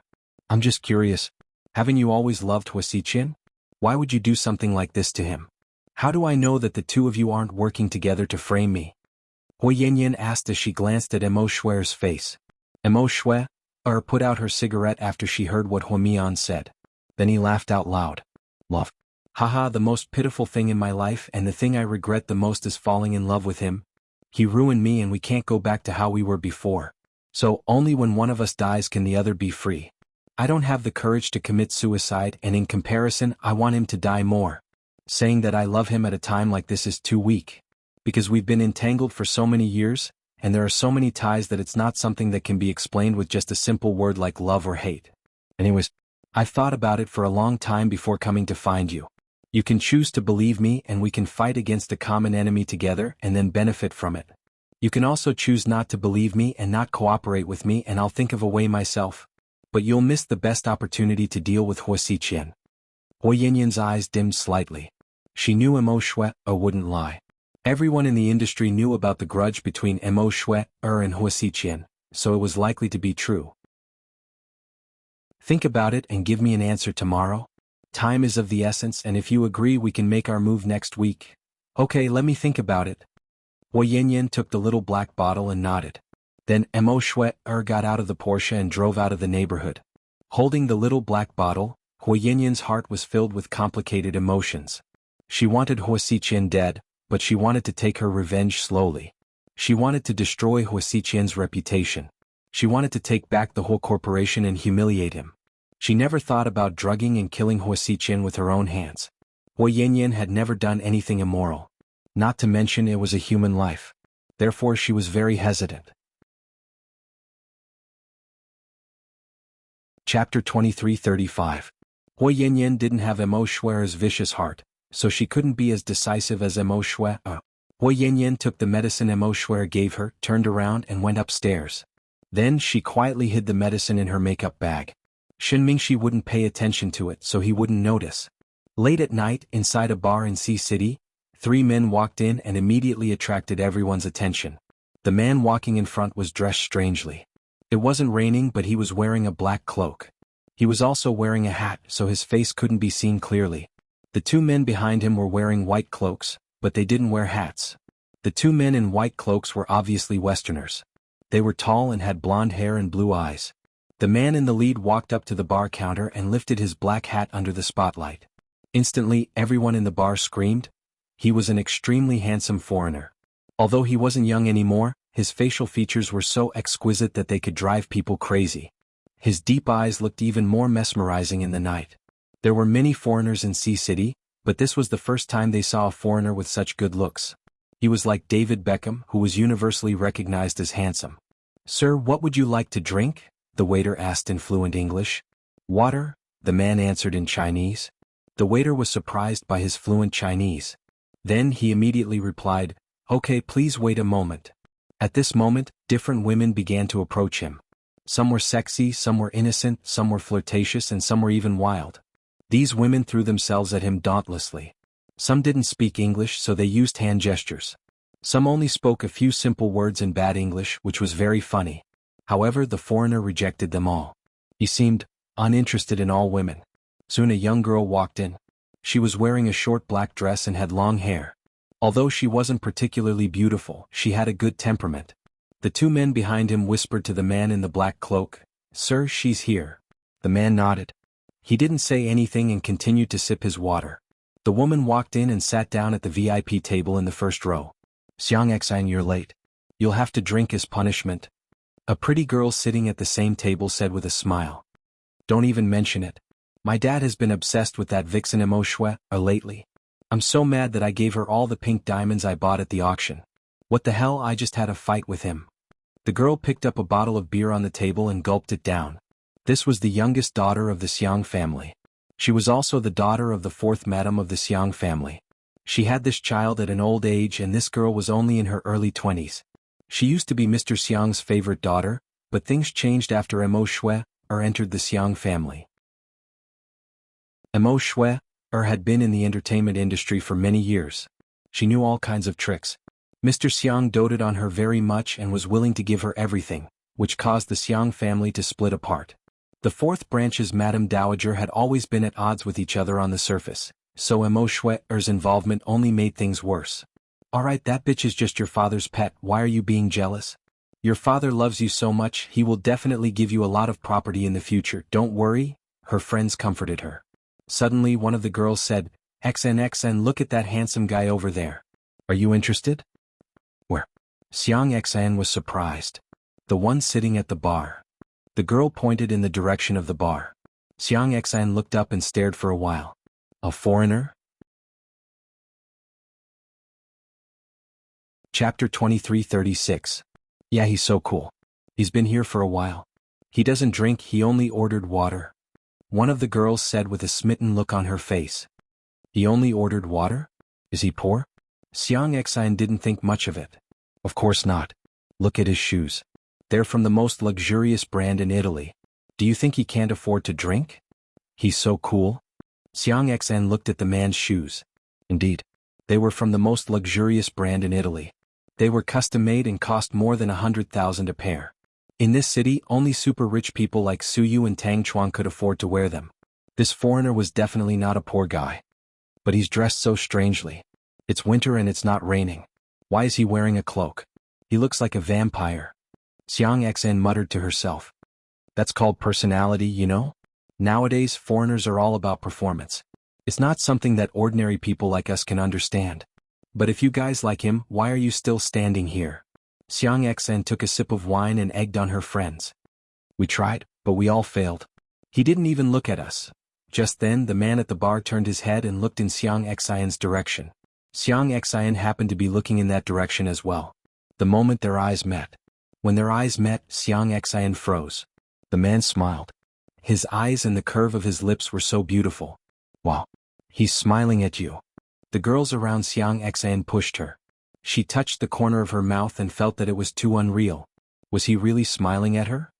It seems like foreigners like you. XN go, get him? The girls egged her on. Me? Forget it. I don't think I can do it. She didn't have the courage to do it. Just then, a foreigner wearing a white cloak walked over from the bar. She walked up to Xiang Xan and said politely, Miss, my boss would like to invite you over for a drink. Hey you guys. Xiang Xan didn't expect it to be her. Ever since she was a child, she had always been the most inconspicuous person. She didn't expect to see her this time. Hurry up and go. What are you waiting for? A few girls pushed Xiang Xan to her feet in envy. She followed the man in a daze. To be honest, she was nervous too. After all, she had never struck up a conversation with a foreigner before. What would you like to drink? He asked in Chinese. Xiang Xan was just about to answer when he continued. Bloody Mary, do you like it? Xiang Xan shook her head. I don't like it. Well, I don't like it either because I think the smell of blood isn't strong enough. It's too faint. The man in the black cloak smiled. Hearing that, Xiang Xan felt that something was wrong, but she couldn't figure out what it was. Plain water isn't bad. Have a sip first. I'll treat you to something better later. The black-cloaked man smiled mysteriously. When he looked at her, his eyes seemed to have a hypnotic power. Xiang Xan didn't like drinking plain water, but she drank it for some reason. After that, she followed the men and left. Hey look, XN left with that foreigner? It can't be. So fast? Can't wait to get a room? That's amazing. Oh, I'm so jealous. I heard that foreigners are very good in bed. Tomorrow, I'll ask Xiang Xan about it. The girls saw their companion being taken away with their own eyes, but they didn't realize the danger. That was until something extremely terrifying happened. Chapter 23:37. Xiang Xan followed him out in a daze and got into the black Mercedes-Benz. Then they arrived at a place that looked like an old castle. There were very few people here and it was very quiet. What is this place? Xiang Xan seemed to have just realized where she was. This is where I'm staying. Isn't it nice? The man smiled. This place is so dangerous. It's an abandoned house. Why don't you stay in a hotel? Xiang Xan looked around and realized that it looked like an abandoned church. There were weeds and cobwebs everywhere. It looked disgusting. A hotel? Why would a hotel have this kind of ambience? The man smiled. Just then, his subordinates handed over 2 wine glasses. There was a red, sticky liquid inside. Xiang Xan thought it was red wine. I just said that I'll treat you to something better. Here, cheers. The man handed a glass to Xiang Xan. When she took it and put it to her mouth, the bloody taste was so strong that she almost vomited. What is this? She held the glass and asked. In fact, she already had an answer in her heart. You should try it. It's very delicious. Then the man looked up and drank the red liquid in his glass. Because the liquid was too sticky, the corner of the man's mouth was stained with something red. Xiang Xan thought it was blood. This is blood? Xiang Xan was terrified after she asked this question. No, it's not just blood. It's human blood. The man answered. Crack. The glass in Xiang Xan's hand fell to the ground and shattered. Then blood flowed everywhere. She took another 2 steps back herself. Who are you? She realized that these people who took her away were not kind people. TSK. What a pity. You wasted my drink. How sad. The man looked down at the blood on the ground and frowned slightly. I'm the young lady of the Xiang family. My daddy is very powerful. Let me tell you. Xiang Xen kept stepping back and yelling as if she wanted to scare these people away. The man looked up and smiled. Baby, you have to pay me back with a drink first. Then 2 men in white cloaks walked up and grabbed Xiang Xen. What do you want? She struggled with all her might. The man suddenly had a dagger in his hand. He walked up to Xiang Xen step by step. Then he lifted her left wrist. What are you doing? Save me, save me. She screamed with all her might. With a tearing motion, she felt a sharp pain in her wrist, followed by a numbing sensation. Then blood flowed out from the wound. The man took an empty wine glass and took it from below. At this moment, Xiang Xan felt that her heart was about to collapse. Even horror movies weren't this scary, right? She even suspected that she had met a vampire. After the man filled the wine glass with blood, he put it to his mouth and licked it with his tongue. This perverted action made Xiang Xan want to puke. It tastes pretty good. Do you want to have a sip? He brought the glass to Xiang Xan's lips. Get your hands off me, you pervert. Help me. Xiang Xan screamed in despair. She felt like she was in a nightmare and everything felt so surreal. Since your taste suits my taste quite well, I'll give you a chance to give yourself to me. What do you want to do? She had a bad feeling. Chapter 23:38. Drain her blood. The man threw the dagger on the floor. Then he turned around with the wine glass in his hand. Xiang Xen felt as if something was about to explode in her head. 4 a.m. in the Xiang family mansion. Master, bad news. Bad news. A security guard ran in and knocked on Master Xiang's door. Mo Shuer, who was sharing a bed with Master Xiang, also woke up. What's wrong? Master Xiang woke up in a bad mood. Miss Xen, she. The security guard didn't know how to speak. What happened to Xen? Master Xiang asked. You should go and see for yourself. The security guard trembled in fear. Mo Shuer woke up as well. Master Xiang, let's go take a look. They hurriedly put on their clothes. Mo Shuer helped Master Xiang out. Mo Shuer and Master Xiang were dumbfounded when they saw what was happening. What's going on? Mo Shuer was dumbfounded. She had never encountered something like this before. There was a black coffin without a lid in front of the Xiang family mansion. Inside the coffin was Master Xiang's youngest daughter, Xiang Xen. She was wearing a white dress and looked like she was asleep. Her face was pale and her hands were crossed in front of her chest. There wasn't a trace of blood on his bare feet, which looked extremely horrifying. Someone, save my daughter. Send her to the hospital. Mr. Xiang was going crazy. Master, Miss Xen is dead, a security guard reminded him. Master Xiang felt a sharp pain in his chest and leaned back. Master Xiang, call an ambulance. Mo Shuer was terrified. Police cars and ambulances went in and out of the Xiang family mansion until 8 a.m. The news media also rushed over to interview and report, and only then did everyone know what had happened. Master Xiang was hospitalized at Southside. The police sent Xiang Xin's body to Southside for a forensic examination. When Huamin went to work, he saw Lin Mingyu, whom he hadn't seen in a while. To be honest, he was embarrassed to see him. After all, he had used him before. Dr. Hu, good morning. I'll wait your deputy director Huamin now. Lin Mingyu took the initiative to greet Huamin. Dr. Lin, why are you here? Huamin was stunned. There was a murder last night. The body of the victim is here. Chief Gao asked me to come here to do an autopsy. Murder case? Huamin was stunned when he heard about the murder case. Yes, the method was extremely cruel. The victim was the eldest daughter of the Xiang family. She was only 20 years old and all the blood in her body had been drained. There was not a single drop of blood left. She was like a mummy. Before she died, she was sexually assaulted, and her lower body was torn apart. Her death was extremely tragic. Chief Gao and the others have already set up the Major Crimes Division, and the higher-ups are taking this matter very seriously. It seems that this was done by a perverted killer. Huamin felt that this might just be a vicious murder case and it had nothing to do with him. When Huamin was doing his rounds, he accidentally saw Immerse in the corridor. He didn't know who she was calling. However, she was extremely agitated. I'm telling you, this was definitely done by Huasiqian. Only a pervert like him would do something like this. Can you stop hesitating? If you delay any longer, we're both done for. He attacked Xiang Xn because he wanted to show off to me and to Mr. Xiang. Immerse insisted that Huasiqian was the culprit. Huamin's first reaction was that it was impossible. Although Huasiqian was cruel, he wouldn't go so far as to bleed a girl, right? When Immerse turned around and saw Huamin, she hung up the phone. Huamin didn't plan on talking to her, so he continued walking. Huamin, did you know that Huasiqian has dual personality disorder? Immerse suddenly asked. Huamin stopped walking after he heard what she said. Chapter 2339. Dissociative Identity Disorder? Huamin tilted his head and looked at Immerse. You probably don't know this, ha! The scariest thing about Huasiqian isn't how cruel and ruthless he is. It's because of his personality. There are two souls living in his body, and they have completely different personalities. One of them is the side that we've seen, and the other side is the side that's especially scary and demonic. Immerse said in all seriousness. But so what? What does that have to do with me?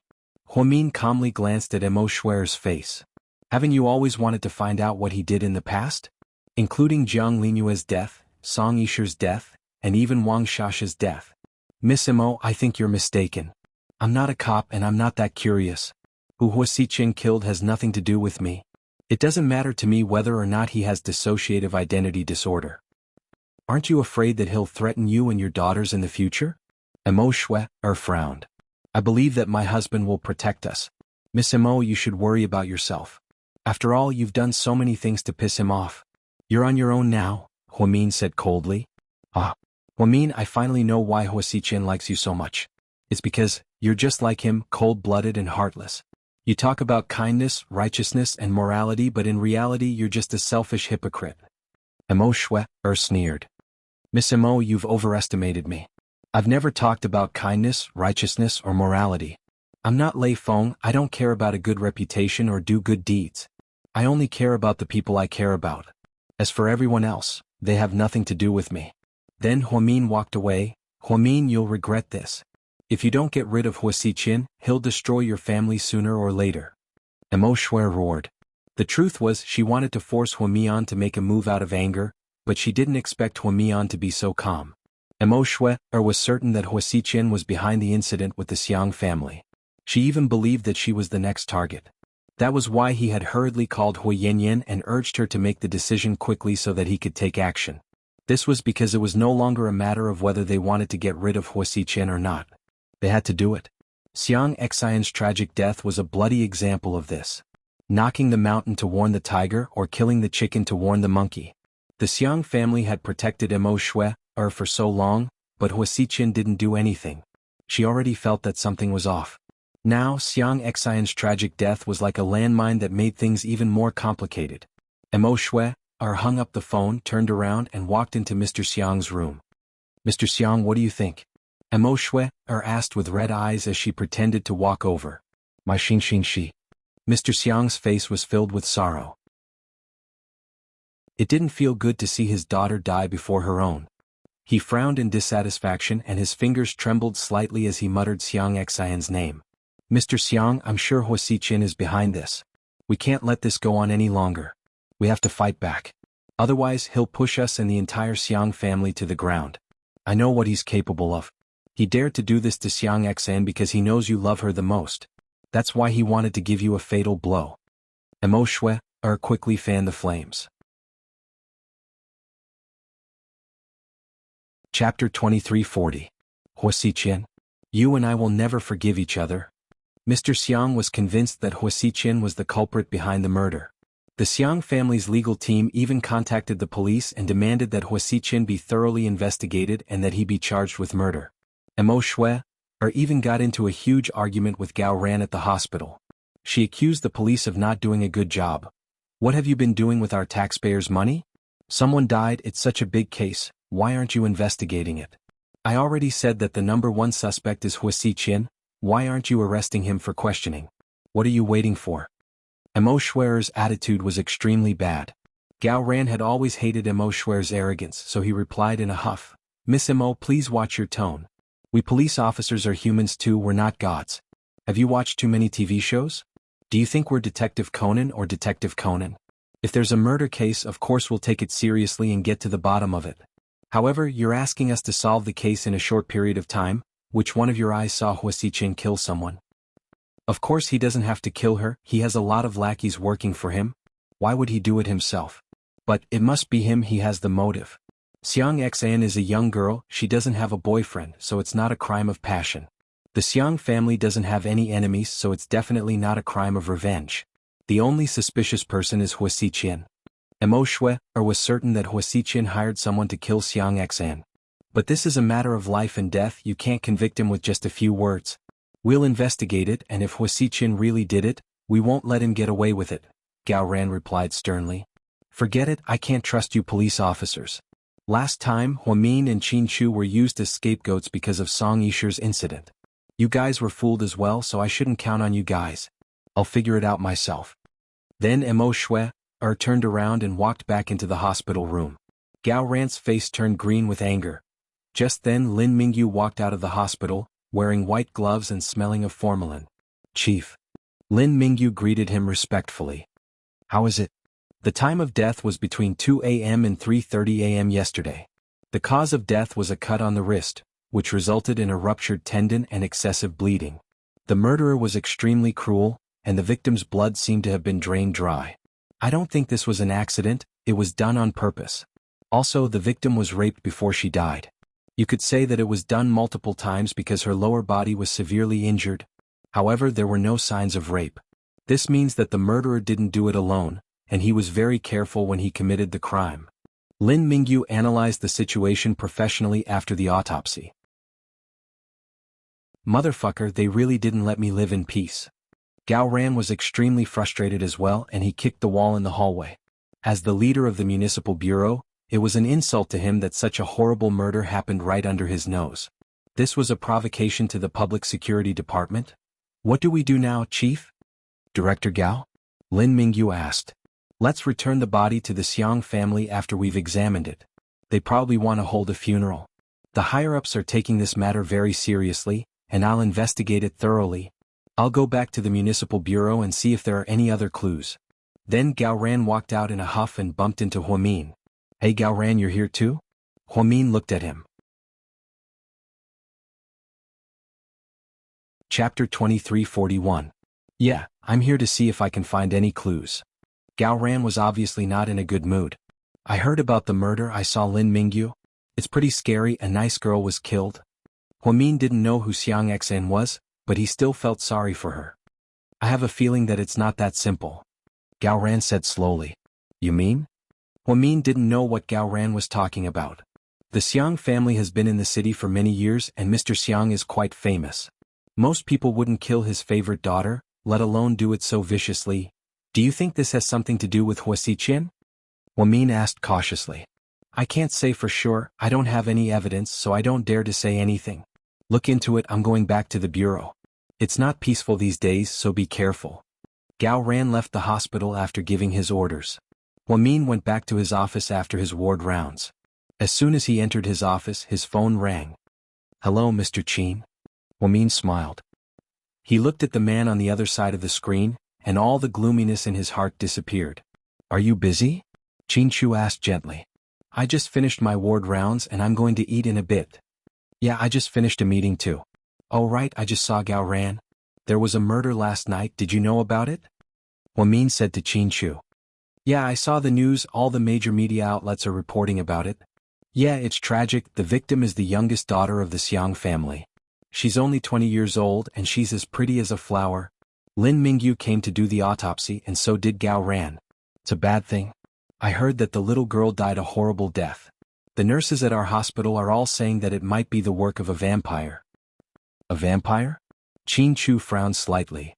Yeah, there's no blood left on the body, it was all drained. Huamin said with a straight face. Are there teeth marks on her neck? Mr. Qin asked even more nonsensical questions. Huamin, honey, that's not a funny question. Huamin said with a pout. I heard that Mr. Xiang's at Southside. Yeah, he's in's VIP room. He's been on a 4-drip for a long time. Amo Schwerer's here too, right? Yeah, I saw her in the hallway. What was Qin Chu's was to Huamin, was it? Honey, what's your shift these days? Qin Chu asked again. It's the day shift these few days. Zen Xen, what's wrong? Honey, what does this have to do with me? Are you worried that I'll be scared? Haha, don't worry, I'm not a little girl anymore. I won't be like those little girls, imagining things like vampires and zombies. I know it's scary, but I'm a doctor. I won't be so impractical. Huamin chuckled. No, I just think that Mo Shui has something to do with the Xiang family. Mo Shui's at Southside right now, and I'm worried that the murderer might come to Southside. A murderer who's capable of killing someone with such cruel methods is extremely scary. So, you have to be careful while you're at the hospital. It doesn't matter if you're on the day or night shift, you can't let your guard down, Qin Chu reminded Huamin worriedly.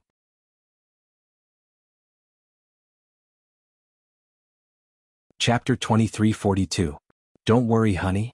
If Mo Shui's enemy, then it has nothing to do with me. I'm not Mo Shui's best friend, so I'll be fine. Anyways, be careful, Qin Chu reminded her worriedly. Okay, I know, honey.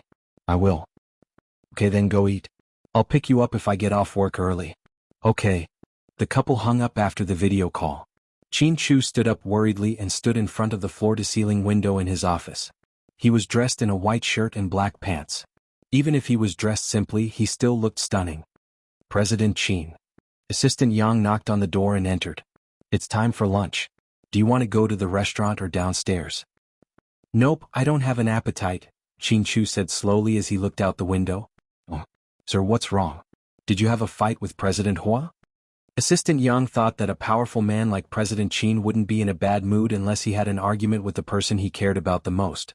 Even if the company's revenue dropped by a few dozen points in a quarter, President Qin wouldn't be in such a bad mood.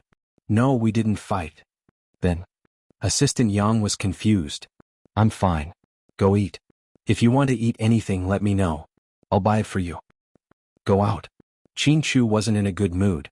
After sending Assistant Yang away, he stood in front of the floor-to-ceiling window and stared at it for a long time. He had this feeling since a few days ago. For some reason he felt uneasy. He felt like something bad was going to happen, but he didn't know what he could do.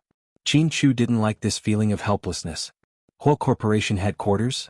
Boss, what should we do? Should we ask the PR department to release a statement? The rumors are getting worse and worse. They're just one step away from saying that you killed her. Especially that bitch Mo Shui. She's been implying that you had something to do with what happened to the Xiang family. She even told the media that you went to the Xiang family's house multiple times. That bitch wants to frame you. Hua Xiqian's subordinates defended their boss. Hua Xiqian was being attacked even when he was lying down. Obviously he had done nothing, but he was inexplicably treated as a murderer. He had been accused of being directly related to Xiang Xian's death. All the major media outlets reported that Xiang Xian was seen at a bar with her best friends before she died. Then she hooked up with a mysterious handsome foreign guy in a bar. After that, she disappeared without a trace. It was not until the next morning that the corpse appeared in front of the Xiang family's house. There's no need to explain. I'm afraid that some things will only get worse the more you explain. Hua Xiqian said slowly. But if this goes on, the police will also suspect you. The police need evidence to arrest people. This has nothing to do with me, so we don't have to do anything. Hua Xiqian said confidently. Boss, do you think that bitch Mo Shui hired someone to do it and then framed you? If that's the case, then we can't let this woman live. We have to kill her. Hua Xiqian's subordinate made a bold guess. Hua Xiqian shook his head. Although Mo Shui is ruthless, she wouldn't kill someone like this. She wouldn't have the guts to drain all the blood from the victim. She wouldn't have the guts to do something as perverted as that. She wouldn't be so strong-willed either. Boss, do you think that someone else is behind this?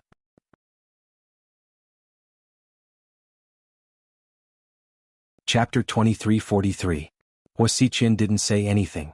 He took out a Brazilian cigar and sniffed it. He didn't know what he was thinking. Inside the interrogation room, the waiter and Xiang Xian's friends who were drinking with her that day were all brought in for questioning. When was the last time you saw Xiang Xian? Gao Ran asked. Last night we were drinking at the bar. She came in late and was in a bad mood. She said her dad was nice to his mistress, the girl recalled carefully. Then the foreigner who came to the bar kept looking at her. We thought he was interested in her, so we teased her. Then she really went with him. I think she drank something and left with him. Did Xiang Xian know that guy? No, we didn't know him.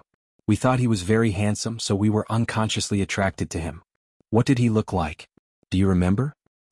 The lights were dim, so I can't remember the details. Also, foreigners all look the same, but they look different from us. So I can't tell you. By the way, isn't there a surveillance camera in the bar? You can check it, right? The girl suddenly realized and suggested to Gao Ran. The surveillance camera has been tampered with. We can't find anything. What? That's so creepy. The girl was frightened. Officers, you have to check it out. Xiang Xian died so tragically. You have to catch the murderer. If that foreigner really did it, even if we can't convict him, we can't let him get away with it. We'll do our job. Don't worry. The interrogation went on for the whole morning, but there was no result. The waiter and Xiang Xian's friends all pointed to a foreigner. However, they couldn't describe the man's appearance. After all, he was wearing a black cloak that night. Plus, the bar was dimly lit. Boss, do you want us to check the information of foreigners who recently entered and left the city? One of his subordinates asked. It's useless. If they dare to do this, they won't be able to find anything. Gao Ran sighed with his hands on his waist. Sure enough, his subordinates checked the immigration information for a while, but they didn't find anything wrong. Why don't we check all the foreigners living in the city? Eliminate them one by one? There are at least 800 foreigners in the city. How do we check? Check one by one? Before you can investigate anything, the next victim might have already been killed. This method is really not feasible. Gao Ran did not agree to use this stupid method. What should we do, boss? The provincial government is urging us to solve the case as soon as possible. The police in the city bureau were also very anxious. Such a thing had happened so suddenly and they had no clue at all. I think we should look at the root cause of this case. The murderer obviously didn't kill Xiang Xian for her money or her body. He left her body in front of her house and even made a coffin for her. Why would he do that? Gao Ran asked. To provoke. A quick-witted policewoman answered. Gao Ran nodded. It must be proof that this person was meant for the Xiang family or elder Xiang. This proves that this is not the end but the beginning. Perhaps the next victim will be another member of the Xiang family. You guys, hurry up and send people to protect the other direct members of the Xiang family, whether it's the elderly, children, or women. Protect them all. Gao Ran didn't think this case would end so soon, so he asked people to protect the other members of the Xiang family first. Late at night, in the corridor of the hospital, Immerse couldn't sleep, so she found a secluded corridor to smoke. When she came back, she vaguely saw a shadow behind her. Who is it? She turned around alertly. Chapter 2344. When Immerse turned around, there was no one behind her. It was 12:30 p.m. Immerse never had a good night's sleep, especially since the Xiang family was in trouble. Mr. Xiang was still in the hospital and Xiang Xian's funeral hadn't been held yet. She didn't want to stay at the Xiang family's house, so she thought it would be safer to stay at the hospital. Not only did she have bodyguards, but there were also a lot of people at Southside. Most people wouldn't think of attacking in the hospital. Immerse panicked. She threw the cigarette in her hand to the ground and stomped on it. Then she quickly walked into the room. She walked faster and faster until she was jogging. When she finally reached the door, 2 bodyguards stood at the door. When they saw Immerse gasping for air, they quickly went up to help her up. Miss Mo, are you okay? I'm fine. Immerse waved her hands. Did anyone suspicious show up just now? No, not a single person, the bodyguard replied. Okay, I got it. Immerse opened the door and walked into the room. Mr. Xiang was already asleep. He was wearing an oxygen mask. After Xiang Xian's death, Mr. Xiang had a heart attack and almost passed away. He was resuscitated twice at Southside and was still in critical condition. Immerse hoped that Mr. Xiang didn't die yet. After all, she hadn't finished using him yet. After she dealt with Hua Xiqian, she would go abroad. She didn't care what happened to the Xiang family. Immerse was relieved when she returned to the room. She tossed and turned but couldn't fall asleep. She took out her phone and sent Hui Yanyan a WeChat message. What do you think about that thing? We don't have much time left. After a while, Hui Yanyan didn't reply. She must have fallen asleep. Emo Schwer was tired. She got up and was about to wash her face when the door opened. A petite nurse wearing a mask walked in. Miss Emo, it's time to change Mr. Xiang's medicine. Okay, go ahead. Emo Schwer nodded. She didn't suspect anything. The nurse quickly picked up a long syringe and inserted it into Mr. Xiang's fore. Emo Schwer had her back to the nurse and was about to walk to the bathroom. Suddenly she felt numbness in her neck, as if something had pricked her. She was in pain at first and then she lost consciousness. The nurse took off her mask, revealing her delicate face. She had blonde hair and blue eyes. The bodyguard didn't notice what was under the curtain when the nurse pushed the trolley out. The night passed peacefully until the next morning. When Ho Min came to work in the morning, he saw police cars parked at the entrance of South Side. What happened this time? Ho Min was puzzled. Then he saw Gao Ran walk out with a dark face. Gao Ran, what happened this time? Ho Min asked. Elder Xiang died last night? Dead? How did he die? Ho Min was shocked. Murder. Someone tampered with his oxygen mask and injected poisonous gas into it, killing him instantly. Then, what about Emo Schwer? Hasn't she been keeping you company in the ward? Ho Min asked. Emo Schwer is missing. Gao Ran looked worried. Missing? How could that be? Ho Min suddenly felt that the situation was getting more and more confusing. I think it's weird too. We haven't even found the truth about Xiang Xian's death, and now something has happened here. I think I'm done as the bureau chief. Gao Ran felt a headache just thinking about it. Yesterday he ordered people to protect the other members of the Xiang family, but today something happened to Elder Xiang. Moreover, it happened in a place like Southside where there were so many people. He had to admit that the culprit was extremely daring. Did you see the hospital's surveillance cameras? Yeah, it's the same as the one at the bar. Someone tampered with it and no one knew. One dead, one missing. We're starting to suspect that Emo Schwer killed Elder Xiang. Maybe she ran away to avoid punishment. Gao Ran analyzed. Then, do you suspect Hua Xiqin? Ho Min asked slowly. Chapter 23:45. What's the point of suspecting him? Hua Xiqin has an alibi and I've sent people to spy on him.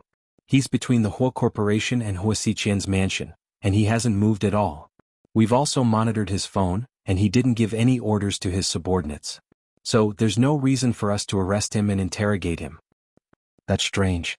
Everyone knows that Hua Xiqin is the only one who has a grudge against the Xiang family or Emo Schwer. He hasn't done anything yet and people are disappearing one after another. This is really strange. Ho Min felt that something was strange about this case, but she couldn't tell what was strange about it. I've interrogated a lot of witnesses who saw Xiang Xian, and they all said that she was taken away by a few foreigners. As you know, foreigners are sensitive, and it's extremely inconvenient for them to commit crimes in China. Foreigners? Ho Min furrowed her brows slightly. She wasn't interested in this case, but Emo Schwer's disappearance made her feel that this case wasn't as simple as it seemed.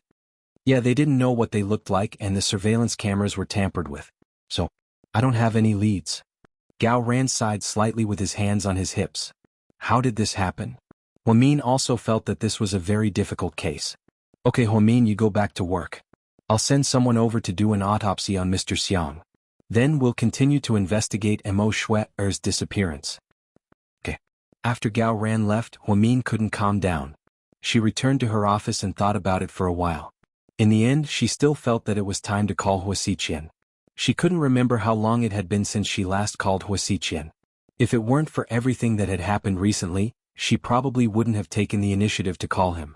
Hua Xiqin was slightly surprised when he saw the caller ID. When he saw Ho Min's number, he thought that his eyes were playing tricks on him. After confirming that it was Hua Xiqin, he couldn't suppress the ecstasy in his heart and picked up the phone. Mian? His voice was so gentle that it didn't sound like him. Hua Xiqin, let me ask you, do the things that happened recently have anything to do with you? Hua Xiqin was being straightforward.